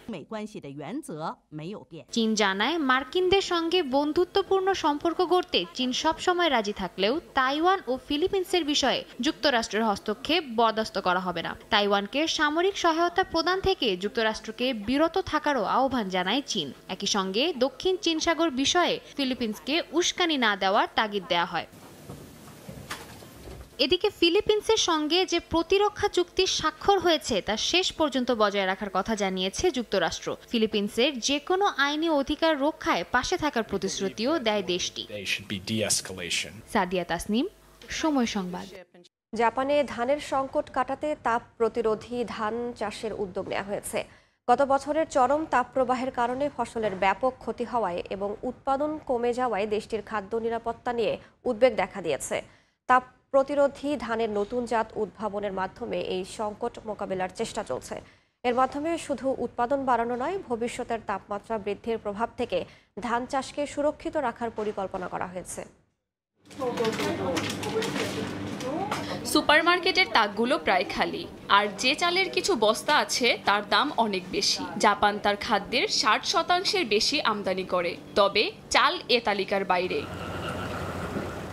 ধান জাপানের এমন একটি প্রধান খাদ্যশস্য যা উৎপাদনে সবসময় স্বয়ংসম্পূর্ণ ছিল দেশটি। তবে দাবদাহের কারণে ধানের উৎপাদন ও সরবরাহ ব্যবস্থা ব্যাহত হচ্ছে। জাপানে চালের সংকট কাটাতে তাপসহনীয় নতুন জাতের ধান চাষের উদ্যোগ নেওয়া হচ্ছে।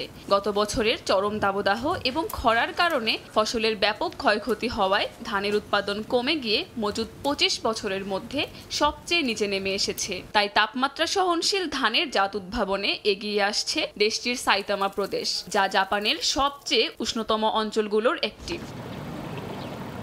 এবছর পরীক্ষামূলকভাবে চাষ করা হয়েছে এমিহোকোরো নামের একটি নতুন ধানের জাত, যা উচ্চ তাপমাত্রার মধ্যেও ভালো ফলনের ক্ষমতা রাখে। গবেষকদের দাবি, এই জাত আগের তুলনায় কঠিন পরিস্থিতিতেও ভালো মানের ফসল দিতে সক্ষম। তারা আশা করছেন এই জাতের ধান শুধু উৎপাদন বাড়াতেই নয়, বরং ধানের গুণগত মানও বজায় রাখতে পারবে। দিন দিন গরম বাড়ছে, যা দেখে মনে হচ্ছে তাপমাত্রা সহনশীল ধানের জাত ছাড়া ধান চাষ করা খুবই কঠিন হয়ে পড়বে। তাপসহনীয় ধানের এই নতুন উদ্যোগ হয়তো জাপানকে ভবিষ্যতের সংকট থেকে রক্ষা করতে পারে। তবে এ উদ্যোগ কতটা সফল হয় তা দেখতে আরও কিছু সময় অপেক্ষা করতে হবে। কাকুলি আখতার, সময় সংবাদ। ভারতে জন্মহারের চেয়ে শিক্ষার্থীদের আত্মহত্যার হার বেশি। দেশটির ন্যাশনাল ক্রাইম রেকর্ডস ব্যুরো NCRBর তথ্যের ভিত্তিতে এই প্রতিবেদন প্রকাশ করেছে IC3 ইনস্টিটিউট। প্রতিবেদনের তথ্য অনুযায়ী দেশটিতে আত্মহত্যার হার সবচেয়ে বেশি মহারাষ্ট্র, তামিলনাড়ু ও মধ্যপ্রদেশে। জনসংখ্যায় বিশ্বের অন্যতম বৃহৎ দেশ ভারত নিয়ে চমক জাগানিয়া এক তথ্য। দেশটিতে বছরে যে হারে শিশু জন্ম নেয় সেটির চেয়ে শিক্ষার্থী আত্মহত্যার হার দ্বিগুণ। ভারতে শিক্ষার্থী মৃত্যুর এই তথ্য দিয়েছে IC3 institute. Student suicides and epidemic sweeping India নামের প্রতিবেদনে বলা হয়েছে, সার্বিকভাবে আত্মহত্যার হার বার্ষিক 2% বাড়লেও শিক্ষার্থীদের আত্মহত্যার হার গত 2 দশকে বেড়েছে 4%। এছাড়া 0 থেকে 24 বছর বয়সী জনসংখ্যা 58 কোটি 20 লাখ থেকে কমে দাঁড়িয়েছে 58 কোটি 10 লাখে। পাশাপাশি শিক্ষার্থীদের আত্মহত্যার সংখ্যা 6,654 থেকে বেড়ে দাঁড়িয়েছে 13,044 জনে। 2021 থেকে 2022 সালের মধ্যে পুরুষ শিক্ষার্থীদের আত্মহত্যার হার কমেছে 6%। অন্যদিকে এই সময়ে 7% বেড়েছে নারী শিক্ষার্থীদের আত্মহত্যার হার। প্রতিবেদন অনুযায়ী মহারাষ্ট্র, তামিলনাড়ু ও মধ্যপ্রদেশ রাজ্যগুলোতে আত্মহত্যার হার সবচেয়ে বেশি, যা ভারতের মোট শিক্ষার্থী আত্মহত্যার 1/3। গত বুধবার প্রকাশিত প্রতিবেদনে বলা হয়েছে, বিভিন্ন কারণে অনেক সময় আত্মহত্যার প্রকৃত তথ্য উঠে আসে না, তাই প্রতিবেদনে প্রকাশিত সংখ্যা বাস্তবে আরও বেশি হতে পারে। কাকুলি আখতার, সময় সংবাদ। দুর্ঘটনাবশত ইসরায়েলের হেটস জাদুঘরের 3,500 বছরের পুরানো ব্রোঞ্জ যুগের একটি জার ভেঙে ফেলেছে এক শিশু, যে কারণে ঘুরতে যাওয়ার আনন্দই মাটি হয়ে যায় তার। অস্বস্তিকর পরিস্থিতি সহজ করতে কর্তৃপক্ষ নেয় চমৎকার উদ্যোগ। বিশেষ আমন্ত্রণে শিশুটি সুযোগ পায় বাবা মাকে নিয়ে আবারও জাদুঘরটি ঘুরে দেখার। হাজার বছরের পুরানো সব নিদর্শন সযত্নে সংরক্ষণ করে দর্শনার্থীদের মাঝে তুলে ধরে জাদুঘর। পুরানো দিনের সভ্যতার সেসব নিদর্শন রাখাও হয় খুব সাবধানতার সঙ্গে। অতিথিদের ওপর নিষেধাজ্ঞা থাকে এসব জিনিসে হাত দেওয়ার ব্যাপারে। দূরত্ব মেনে দেখতে হয় পুরানো দিনের অত্যাশ্চর্য সব নিদর্শন। কিন্তু নিয়ম ও সাবধানতার বেড়াজালের মধ্যেও 3,500 বছরের পুরানো ব্রোঞ্জ যুগের একটি পাত্র ভেঙে ফেলে এক শিশু। ঘটনাটি ঘটেছে ইসরায়েলের হাইফা বিশ্ববিদ্যালয়ের হেচ জাদুঘরে। শুক্রবার 4 বছর বয়সী ওই শিশু বাবা মায়ের সাথে হেচ জাদুঘর পরিদর্শনে গিয়েছিল। ঢুকতেই প্রবেশদ্বারের কাছেই রাখা পুরনো ওই পাত্রটি কৌতূহলবশত ছুঁয়ে দেখতে যায় শিশুটি। দুর্ঘটনাবশত তখনই পাত্রটি পড়ে গিয়ে ভেঙে যায়। এ ঘটনায় অস্বস্তিকর পরিস্থিতি স্বাভাবিক করে তুলতে চমৎকার উদ্যোগ নেয় জাদুঘর কর্তৃপক্ষ। দুর্ঘটনার ওপর কারো নিয়ন্ত্রণ নেই এমন বিষয়কে তুলে ধরতে জাদুঘর কর্তৃপক্ষ বাবা মা সহ শিশুটিকে জাদুঘর পরিদর্শনের জন্য আমন্ত্রণ জানায়। তারা জানায় পাত্রটি নিরাপত্তা গ্লাসের ভেতরে ছিল না, কারণ তারা চায় যতটা সম্ভব কাছ থেকে দর্শনার্থীদের প্রত্নতাত্ত্বিক এসব নিদর্শনের সঙ্গে পরিচয় করিয়ে দিতে। তারা আরও জানিয়েছে, ভেঙে যাওয়া পাত্রটি মেরামত করে আবারও প্রদর্শনের জন্য রাখা হবে। কাকুলি আখতার, সময় সংবাদ। যুক্তরাষ্ট্রের ক্যালিফোর্নিয়ায় অনুষ্ঠিত হয়ে গেল পোষা কুকুরের সার্ফিং প্রশিক্ষণ কার্যক্রম। ভিন্নধর্মী এই আয়োজনে অংশ নেয় কয়েক প্রজাতির কুকুর। দীর্ঘ 18 বছর ধরে হেলেন উডওয়ার্ড অ্যানিমেল সেন্টার এই প্রশিক্ষণ ও প্রতিযোগিতার আয়োজন করে আসছে। একটি সাদা কুকুর পানিতে ভেসে আসছে সার্ফিং বোর্ডে করে। ভিন্ন প্রজাতির পোষা কুকুরদেরও দেখা যাচ্ছে দক্ষতার সঙ্গে সার্ফিং করে তীরে এসে পৌঁছাতে। কুকুরগুলোকে পরানো হয়েছে লাইফ জ্যাকেটও। এক একজনের গলায় রয়েছে রং বেরঙের কলার। যুক্তরাষ্ট্রের ক্যালিফোর্নিয়ার দক্ষিণাঞ্চলীয় দেলমার শহরে পোষা কুকুরগুলোকে আগামী সেপ্টেম্বর মাসে অনুষ্ঠিত হতে যাওয়া বার্ষিক কুকুর সার্ফিং প্রতিযোগিতায় অংশগ্রহণ করার জন্য প্রস্তুত করা হচ্ছে। ভিন্নধর্মী এই আয়োজনটিতে এসেছে অনেক প্রজাতির কুকুর। পোষা কুকুর ও তার মালিকদের পুরো আয়োজনটি সম্পর্কে প্রশিক্ষণ এবং স্পষ্ট ধারণা দেওয়ার জন্য রয়েছে সার্ফিং প্রশিক্ষক। কুকুরের অবয়বে তৈরি একটি পুতুলের মাধ্যমে সঠিকভাবে সার্ফিং প্রতিযোগিতা করার নিয়মাবলী বুঝিয়ে দিচ্ছেন তিনি। তা মনোযোগ দিয়ে দেখছে অংশ নেয়া কুকুর। পানিতে নামা থেকে শুরু করে তীরে ফেরা সবই প্রশিক্ষকরা সুন্দর করে শিখিয়ে দিচ্ছেন। বিশেষ ধরনের লাইফ জ্যাকেট ও রঙিন পোশাক পরে যেন একদম প্রস্তুত প্রশিক্ষণে অংশগ্রহণ করতে আসা কুকুরগুলো। সার্ফিং প্রশিক্ষক জানান, এটি একটি ভিন্নধর্মী উদ্যোগ যা দর্শনার্থী ও পর্যটকদের আকৃষ্ট করে। এছাড়াও কুকুরগুলো খুব সহজেই পানিতে সার্ফিং শিখতে সক্ষম। পানিতে নামার আগে সব ধরনের নিরাপত্তা নিশ্চিত করেন প্রশিক্ষকরা। আকর্ষণীয় এই আয়োজনটি যেমন উপভোগ করছে কুকুরগুলো, তেমনি তাদের মালিকরাও। বিগত 18 বছর ধরে হেলেন উডওয়ার্ড অ্যানিমাল সেন্টার এই প্রশিক্ষণ ও প্রতিযোগিতার আয়োজন করে আসছে। মূলত কুকুরদের নিয়ে সচেতনতা বৃদ্ধি, তাদের দত্তক নেয়া ও এ বিষয়ে টাকা উত্তোলনের উদ্দেশ্যেই আগামী সেপ্টেম্বরের 9 তারিখে অনুষ্ঠিত হবে প্রতিযোগিতা। অর্জিতা শাহজিন, সময় সংবাদ। ক্রিকেট বোর্ডে গেল এক যুগে যে দুর্নীতি হয়েছে তার তদন্ত করা হবে। নতুন একটি প্রতিষ্ঠানকে দেয়া হয়েছে অডিটের দায়িত্ব। বিসিবি প্রধান নির্বাহী সহ বোর্ডের কেউ দোষী প্রমাণিত হলে তার বিরুদ্ধে ব্যবস্থা নেওয়ারও নিশ্চয়তা দিয়েছেন সভাপতি ফারুক আহমেদ। জনসম্মুখে প্রকাশ করা হবে 2023 বিশ্বকাপ ব্যর্থতার রিপোর্ট। এদিকে পূর্বাঞ্চলে ক্রিকেট স্টেডিয়ামের দরপত্র প্রক্রিয়া বাতিল করা হয়েছে বোর্ড সভায়। বিকাল ৩টায় শুরু বিসিবি কার্যালয়ে চলল পরিচালনা পর্ষদের 5 ঘন্টার ম্যারাথন মিটিং। এজেন্ডার বাইরেও আলোচনা হয়েছে নানা বিষয় নিয়ে। গেল এক যুগ ধরে একটা পক্ষের নিয়ন্ত্রণে ছিল দেশের ক্রিকেট।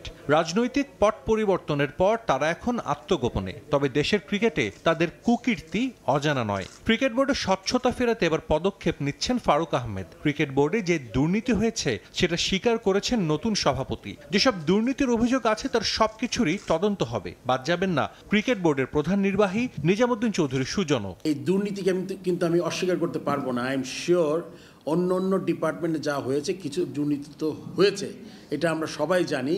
এই জন্য যেটা আমরা যাতে এটা আমরা ঠিক মতো দেখতে পারি, এই জন্য কিন্তু অডিট ফার্ম আমরা একটা একদম যারা আগে করেছে তারা না, আমরা একটা শুরু করছি আমরা, যেটা মানে আমার যতটুকু ক্ষমতা আছে আমি বলবো যে ওটা দিয়ে আমি চেষ্টা করব। সরাসরি একজন মানুষ যদি কনভিক্ট না হয় তাকে কিন্তু আমরা সরাসরি দোষারোপ করা ঠিক নাই। আমাদের সিইও অনেক দিন আছে একই জায়গায়, বাট এখানেও যদি কোনো কিছু পাওয়া যায়, আমি বলছি না যে he will just get away. Definitely যদি কিছু হয়, কারণ ইনভেস্টিগেশন যদি কিছু বের হয়, আই এম শিওর তারও জবাবদিহি করতে হবে। 2023 ওয়ানডে বিশ্বকাপে চূড়ান্তভাবে ব্যর্থ হয়েছিল বাংলাদেশ দল, যার জন্য অনেকেই দায়ী করেন হেড কোচ চান্ডিকা হাথুরু সিংহকে। ব্যর্থতা অনুসন্ধানে কমিটি গঠন করা হলেও তার রিপোর্ট আলোর মুখ দেখেনি। গণমাধ্যমের দাবির প্রেক্ষিতে আগের অবস্থান থেকে সরে আসতে যাচ্ছে বিসিবি। অবশ্যই এটা জনসমক্ষে আসবে এবং সবচেয়ে বড় কথা শুধু আপনাদের জানবেন না, এটা দেখে এটার থেকে যে রেকমেন্ডেশন, আমি জানি না কোনো রেকমেন্ডেশন থাকবে কিনা, কারণ আকরাম খান লাস্ট সে তদন্ত কমিশনের সে কিন্তু মেম্বার ছিল, right, if I am not wrong. সে যখন এটা জনসম্মুখে দেখতে চায়, সো আমি তো তাহলে মানে অবশ্যই দেখতে চাই এবং এটা দেখে আমি কাজ করতে চাই। পূর্বাচলে হাজার কোটি টাকা ব্যয়ে ক্রিকেট স্টেডিয়াম নির্মাণের জন্য দরপত্র আহ্বান করা হলেও সেই প্রক্রিয়া আপাতত স্থগিত করেছে বিসিবি। সাজিদ মুস্তাহিদ, সময় সংবাদ, ঢাকা। ভুটানের বিপক্ষে দুটি প্রীতি ম্যাচ সামনে রেখে 23 সদস্যের দল ঘোষণা করেছেন বাংলাদেশ জাতীয় ফুটবল দলের কোচ হ্যাভিয়ার ক্যাব্রেরা। প্রথমবারের মতো দলের ডাক পেলেন সাফ অনূর্ধ্ব 20 চ্যাম্পিয়নশিপের সর্বোচ্চ গোলদাতা মিরাজুল ইসলাম ও শাকিল আহাদ তপু। এছাড়া অনূর্ধ্ব 20 দল থেকে ডাক পেয়েছেন চন্দন রয় ও রাব্বি হোসেন রাহুল। পূর্ব ঘোষিত 14 সদস্যের দল থেকে বাদ পড়েছেন 4 ফুটবলার। আগামীকাল দুপুরে ভুটানের উদ্দেশ্যে রওনা দেবেন জামাল ভুঁইয়ারা। দীর্ঘ বিরতি দিয়ে আবারও শুরু হয়েছে বাংলাদেশ ফুটবল দলের ব্যস্ততা। জামাল ভুঁইয়াদের এবারের মিশন ভুটান। সেপ্টেম্বরের ফিফা উইন্ডোতে দেশটির সঙ্গে দুটি প্রীতি ম্যাচ খেলবে লাল সবুজ। হোম ম্যাচ খেলার কথা থাকলেও দেশের সাম্প্রতিক রাজনৈতিক পরিস্থিতির কারণে ভুটানে হচ্ছে ম্যাচ দুটি। সফর সামনে রেখে প্রাথমিক 14 সদস্যের দল নিয়ে অনুশীলন ক্যাম্প করেছে কোচ হাভিয়ার ক্যাব্রেরা, যেখানে ছিল না বসুন্ধরা কিংসের ফুটবলাররা। এবার ভুটান সফরের জন্য চমক রেখেই 23 সদস্যের দল ঘোষণা করেছে ক্যাব্রেরা। সদ্য সাফ চ্যাম্পিয়ন হওয়া অনূর্ধ্ব 20 দল থেকে বেশ কয়েকজন ফুটবলার স্কোয়াডে রাখার আভাস দিয়েছিলেন স্প্যানিশ কোচ। হয়েছেও তাই। 23 সদস্যের পূর্ণাঙ্গ দলে ডাক পেয়েছেন সাফ অনূর্ধ্ব 20 চ্যাম্পিয়ন 4 ফুটবলার। প্রথমবারের মতো লাল সবুজ স্কোয়াডে জায়গা পেলেন টুর্নামেন্টের সর্বোচ্চ গোলদাতা মিরাজুল ইসলাম। তার সঙ্গে আছেন শাকিল আহাদ তপু। এছাড়া অনূর্ধ্ব 20 দল থেকে ডাক পেয়েছেন চন্দন রয় ও রাব্বি হোসেন রাহুল। চ্যাম্পিয়ন দল থেকে আমরা 4 ফুটবলার নিয়েছি। এর মধ্যে রাহুল ও চন্দন এর আগেও আমাদের সঙ্গে ক্যাম্প করেছে, তাদের অভিজ্ঞতা আছে। তবে মিরাজুল ও তপু একেবারেই নতুন। আমরা 6 দিন আগে ভুটান যাচ্ছি। সেখানকার উচ্চতা ও কন্ডিশনের সঙ্গে মানিয়ে নিতে এটা পর্যাপ্ত সময়। 5 সেপ্টেম্বর আমরা প্রথম ম্যাচের জন্য প্রস্তুত থাকব। practice we have 14 সদস্যের প্রাথমিক দল থেকে বাদ পড়েছেন আরমান ফয়সাল, জাহেদ আহমেদ, কাজেম ও দিদারুল। আর দলে আছেন বসুন্ধরা কিংসের 9 ফুটবলার। গোলবারে ক্যাবরেরার ভরসা মিতুল মারমা, মোহাম্মদ সুজন হোসেন ও পাপ্পু হোসেন। ডিফেন্সে জায়গা করে নিয়েছেন মেহেদী হাসান, রহমত মিয়া, ইসা ফয়সাল, শাকিল হোসেন, তপু বর্মন, সাদউদ্দিন, বিশ্বনাথ ঘোষ ও শাকিল আহমেদ তপু। মধ্যমাঠে অধিনায়ক জামাল ভুঁইয়ার সঙ্গে আছেন মোহাম্মদ হৃদয়, সোহেল রানা, মিরাজুল ইসলাম, মোহাম্মদ সোহেল রানা, চন্দন রয় ও মুজিবুর রহমান জনি। ফরওয়ার্ডে কোচের আস্থা অর্জন করেছেন রাকিব হোসেন, শেখ মুরসালিন, ফয়সাল আহমেদ ফাহিম, শাহরিয়ার ইমন ও রাব্বি হোসেন রাহুল। ভুটানের বিপক্ষে আগামী 5 ও 8 সেপ্টেম্বর 2টি প্রীতি ম্যাচ খেলবে বাংলাদেশ। ফাহিম ইসলাম, সময় সংবাদ। কাঠমান্ডুর আনফা কমপ্লেক্সে বাংলাদেশের ইতিহাসের নায়ক মিরাজুল ইসলাম 4 গোল করা আসরের সর্বোচ্চ এই গোলদাতা হতে চান দেশসেরা স্ট্রাইকার। সময় সংবাদকে তিনি জানান, জাতীয় দলের দীর্ঘদিনের স্ট্রাইকার ঘাটতি কাটানোই তার লক্ষ্য। জাতীয় দলে দিতে চান ক্যাবরেরার আস্থার প্রতিদান। পরন্ত বিকেলে আমাদের সঙ্গে আছে সাফ অনূর্ধ্ব 20 জয়ের নায়ক মিরাজুল ইসলাম। আমরা কথা বলবো মিরাজের সঙ্গে। মিরাজ, কেমন লাগছে দেশে ফিরে? এত ওয়ার্ম ওয়েলকাম। হয়তো ছাদখোলা বাস নেই, কিন্তু তারপরেও সবাই সমর্থকরা অনেকে এসেছে। ছাদখোলা বাস থাকলে কেমন লাগতো? আলহামদুলিল্লাহ ভালোই লাগতো, বাট দেশের যে অবস্থা, এই অবস্থায় আমাদের ফুর্তি না করাটাই বেটার আমার মনে হয়। তো সবার জন্য আমাদের দোয়া রইল, দেশবাসীর জন্য। আর সবাই আমাদের জন্য অনেক দোয়া করছে। আর আলহামদুলিল্লাহ অনেক ভালো লাগতেছে দেশে ফেরার পর। মিরাজ, দেশে তো এখন একটা কঠিন সময় চলছে, তো আপনারা কি এমন একটা সময়, আপনারা কিন্তু খুব বেশি প্রিপারেশন নেননি, কম প্রিপারেশনে এরকম বাজিমাত করবেন যেটা 3 বার পারেনি দল, আপনারা পেরেছেন, কি রহস্য কাজ করেছে? দেখেন, রহস্যর কিছুই নেই, এখানে আল্লাহ পাক আমাদের সহায় হয়েছে দেখে আমরা পারছি। কারণ আমরা যদি 2 দিন আগেও প্র্যাকটিস করে যাই, আল্লাহ তাআলা যদি আমাদের সহায় হয়, আমরা অবশ্যই জিতবো। আর আমরা যদি 1 বছরও প্র্যাকটিস করে যাই, যদি আল্লাহ পাক সহায় না হয়, তাহলে আমরা জীবনেও পারবো না। ঘরোয়া ক্লাবগুলোতে কোথায় খেলতে চান এবং কোথায় আপনাকে নিজেকে দেখতে চান? দেখেন, এবার আমি নতুন সাইনিং করছি আবাহনীতে, ঢাকা আবাহনী। তো তাদের ফরেন কালেকশন নাই, এটা মনে হয় আপনারা জানেন। তো তারা যদি আমাকে, আমার সবসময় ইচ্ছা আমি স্ট্রাইকারে খেলব। দেশের বাইরে কাকে পছন্দ, কার মতো হতে চান? ফুটবলের মধ্যে আমি কাউকেই ফলো করি না, আমি সবাই ভালো খেলে, তবে কাউকে ফলো করি না। Thank you. আমাদের সঙ্গে ছিলেন সাফ অনূর্ধ্ব 20 জয়ের নায়ক মিরাজুল ইসলাম। আমরা শুনেছিলাম তার লক্ষ্যের কথা। হযরত শাহজালাল আন্তর্জাতিক বিমানবন্দর থেকে পারভিন আক্তার, সময় সংবাদ, ঢাকা। এদিকে সাফ জয়ের পর যুব ও ক্রীড়া মন্ত্রণালয়ের দেয়া আর্থিক পুরস্কার বন্যার্তদের ত্রাণ তহবিলে দেওয়ার ঘোষণা দিয়েছে মারুফুল হকের শিষ্যরা। বিমানবন্দর থেকে সরাসরি জাতীয় ক্রীড়া পরিষদে চলে যায় ফুটবলারদের বহনকারী বাস। সেখানে বিজয়ীদের সংবর্ধনা দেন যুব ও ক্রীড়া উপদেষ্টা আসিফ মাহমুদ সজীব ভূঁইয়া। নেপাল থেকে ঢাকা, এরপর সোনালী ট্রফি হাতে ক্রীড়া পরিষদে সাফ অনূর্ধ্ব 20 শিরোপা জেতা যুবারা। বিশেষ দিনটা বেশ ব্যস্ততায় কাটছে লাল সবুজের প্রতিনিধিদের। ক্রীড়া পরিষদে আগে থেকেই উপস্থিত ছিলেন যুব ও ক্রীড়া উপদেষ্টা সজীব মাহমুদ। ঢাকার বেরসিক জ্যাম ঠেলে আসা বিজয়ীদের বেশিক্ষণ আটকে রাখলেন না তিনি। সংক্ষিপ্ত বক্তব্যে এই সাফল্যের ধারাবাহিকতা আরও দীর্ঘ করার প্রত্যাশা মিরাজুলদের প্রতি। পাশাপাশি এই সংবর্ধনায় আর্থিক পুরস্কারের ঘোষণা দেন Asif Mahmud. Footballer, coaching staff সহ স্কোয়াডের প্রতিটি সদস্যদের জন্য মাথাপিছু 25,000 টাকা করে বরাদ্দ সরকারের পক্ষ থেকে। দেশে অনেক কিছুই প্রথমবারের মতো ঘটছে এবং আপনারাও প্রথম একটি বড় অর্জন নিয়ে এসেছেন, কিন্তু প্রথমটাই যাতে শেষ না হয় এটা আমাদেরকে নিশ্চিত করতে হবে। প্রত্যেকের জন্য 25,000 টাকা করে অর্থ পুরস্কার ঘোষণা করছি। যদিও সেই পুরো অর্থই বন্যার্তদের জন্য ব্যয়ের ঘোষণা দিয়েছেন কোচ মারুফুল হক। দেশের এমন পরিস্থিতির কথা বিবেচনায় রেখে কোচের মতো সবাই নিজেদের পুরস্কারের টাকা দেবেন বন্যায় ক্ষতিগ্রস্তদের। এই অর্থটা এই মুহূর্তে দরকার দুর্গত এলাকার জন্য, এই পুরো টাকাটা আমাদের দরকার না, আমরা টাকাটা অন্য দিয়ে দিচ্ছি। সেমিনার কক্ষে এভাবেই সাদামাটা আর সংক্ষিপ্ততায় শেষ হয় অনূর্ধ্ব 20 সাবজয়ী ফুটবলারদের সংবর্ধনা পর্ব। সাব্বির মিথুন, সময় সংবাদ, ঢাকা। এ পর্যায়ে শীর্ষ সংবাদগুলো জানিয়ে দিচ্ছি আরও একবার। বছর পর বছর সকালে গেছে, বিকেলে আসছে, কোনোদিন রাত 11টা বাজে বাসায় আসছে এই বৃদ্ধ মা। রাষ্ট্রীয় বাহিনী ব্যবহার করে শেখ হাসিনার শাসনামলে গুম করা হয় 700-র বেশি মানুষ। দাবি মায়ের ডাক সংগঠনের। বেশিরভাগই আওয়ামী লীগের রাজনৈতিক প্রতিপক্ষ।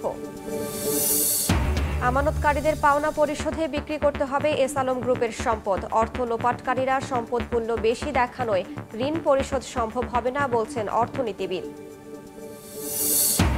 এবং জুলাইয়ে পরিস্থিতি আঁচ করতে পেরে শুল্কমুক্ত সুবিধায় আনা গাড়ি কাস্টমস থেকে বুঝে নেন সাকিব সহ তৎকালীন 7 এমপি। চট্টগ্রাম বন্দরের শেডে রাখা 52 গাড়ির ভবিষ্যৎ নিয়ে জটিলতা।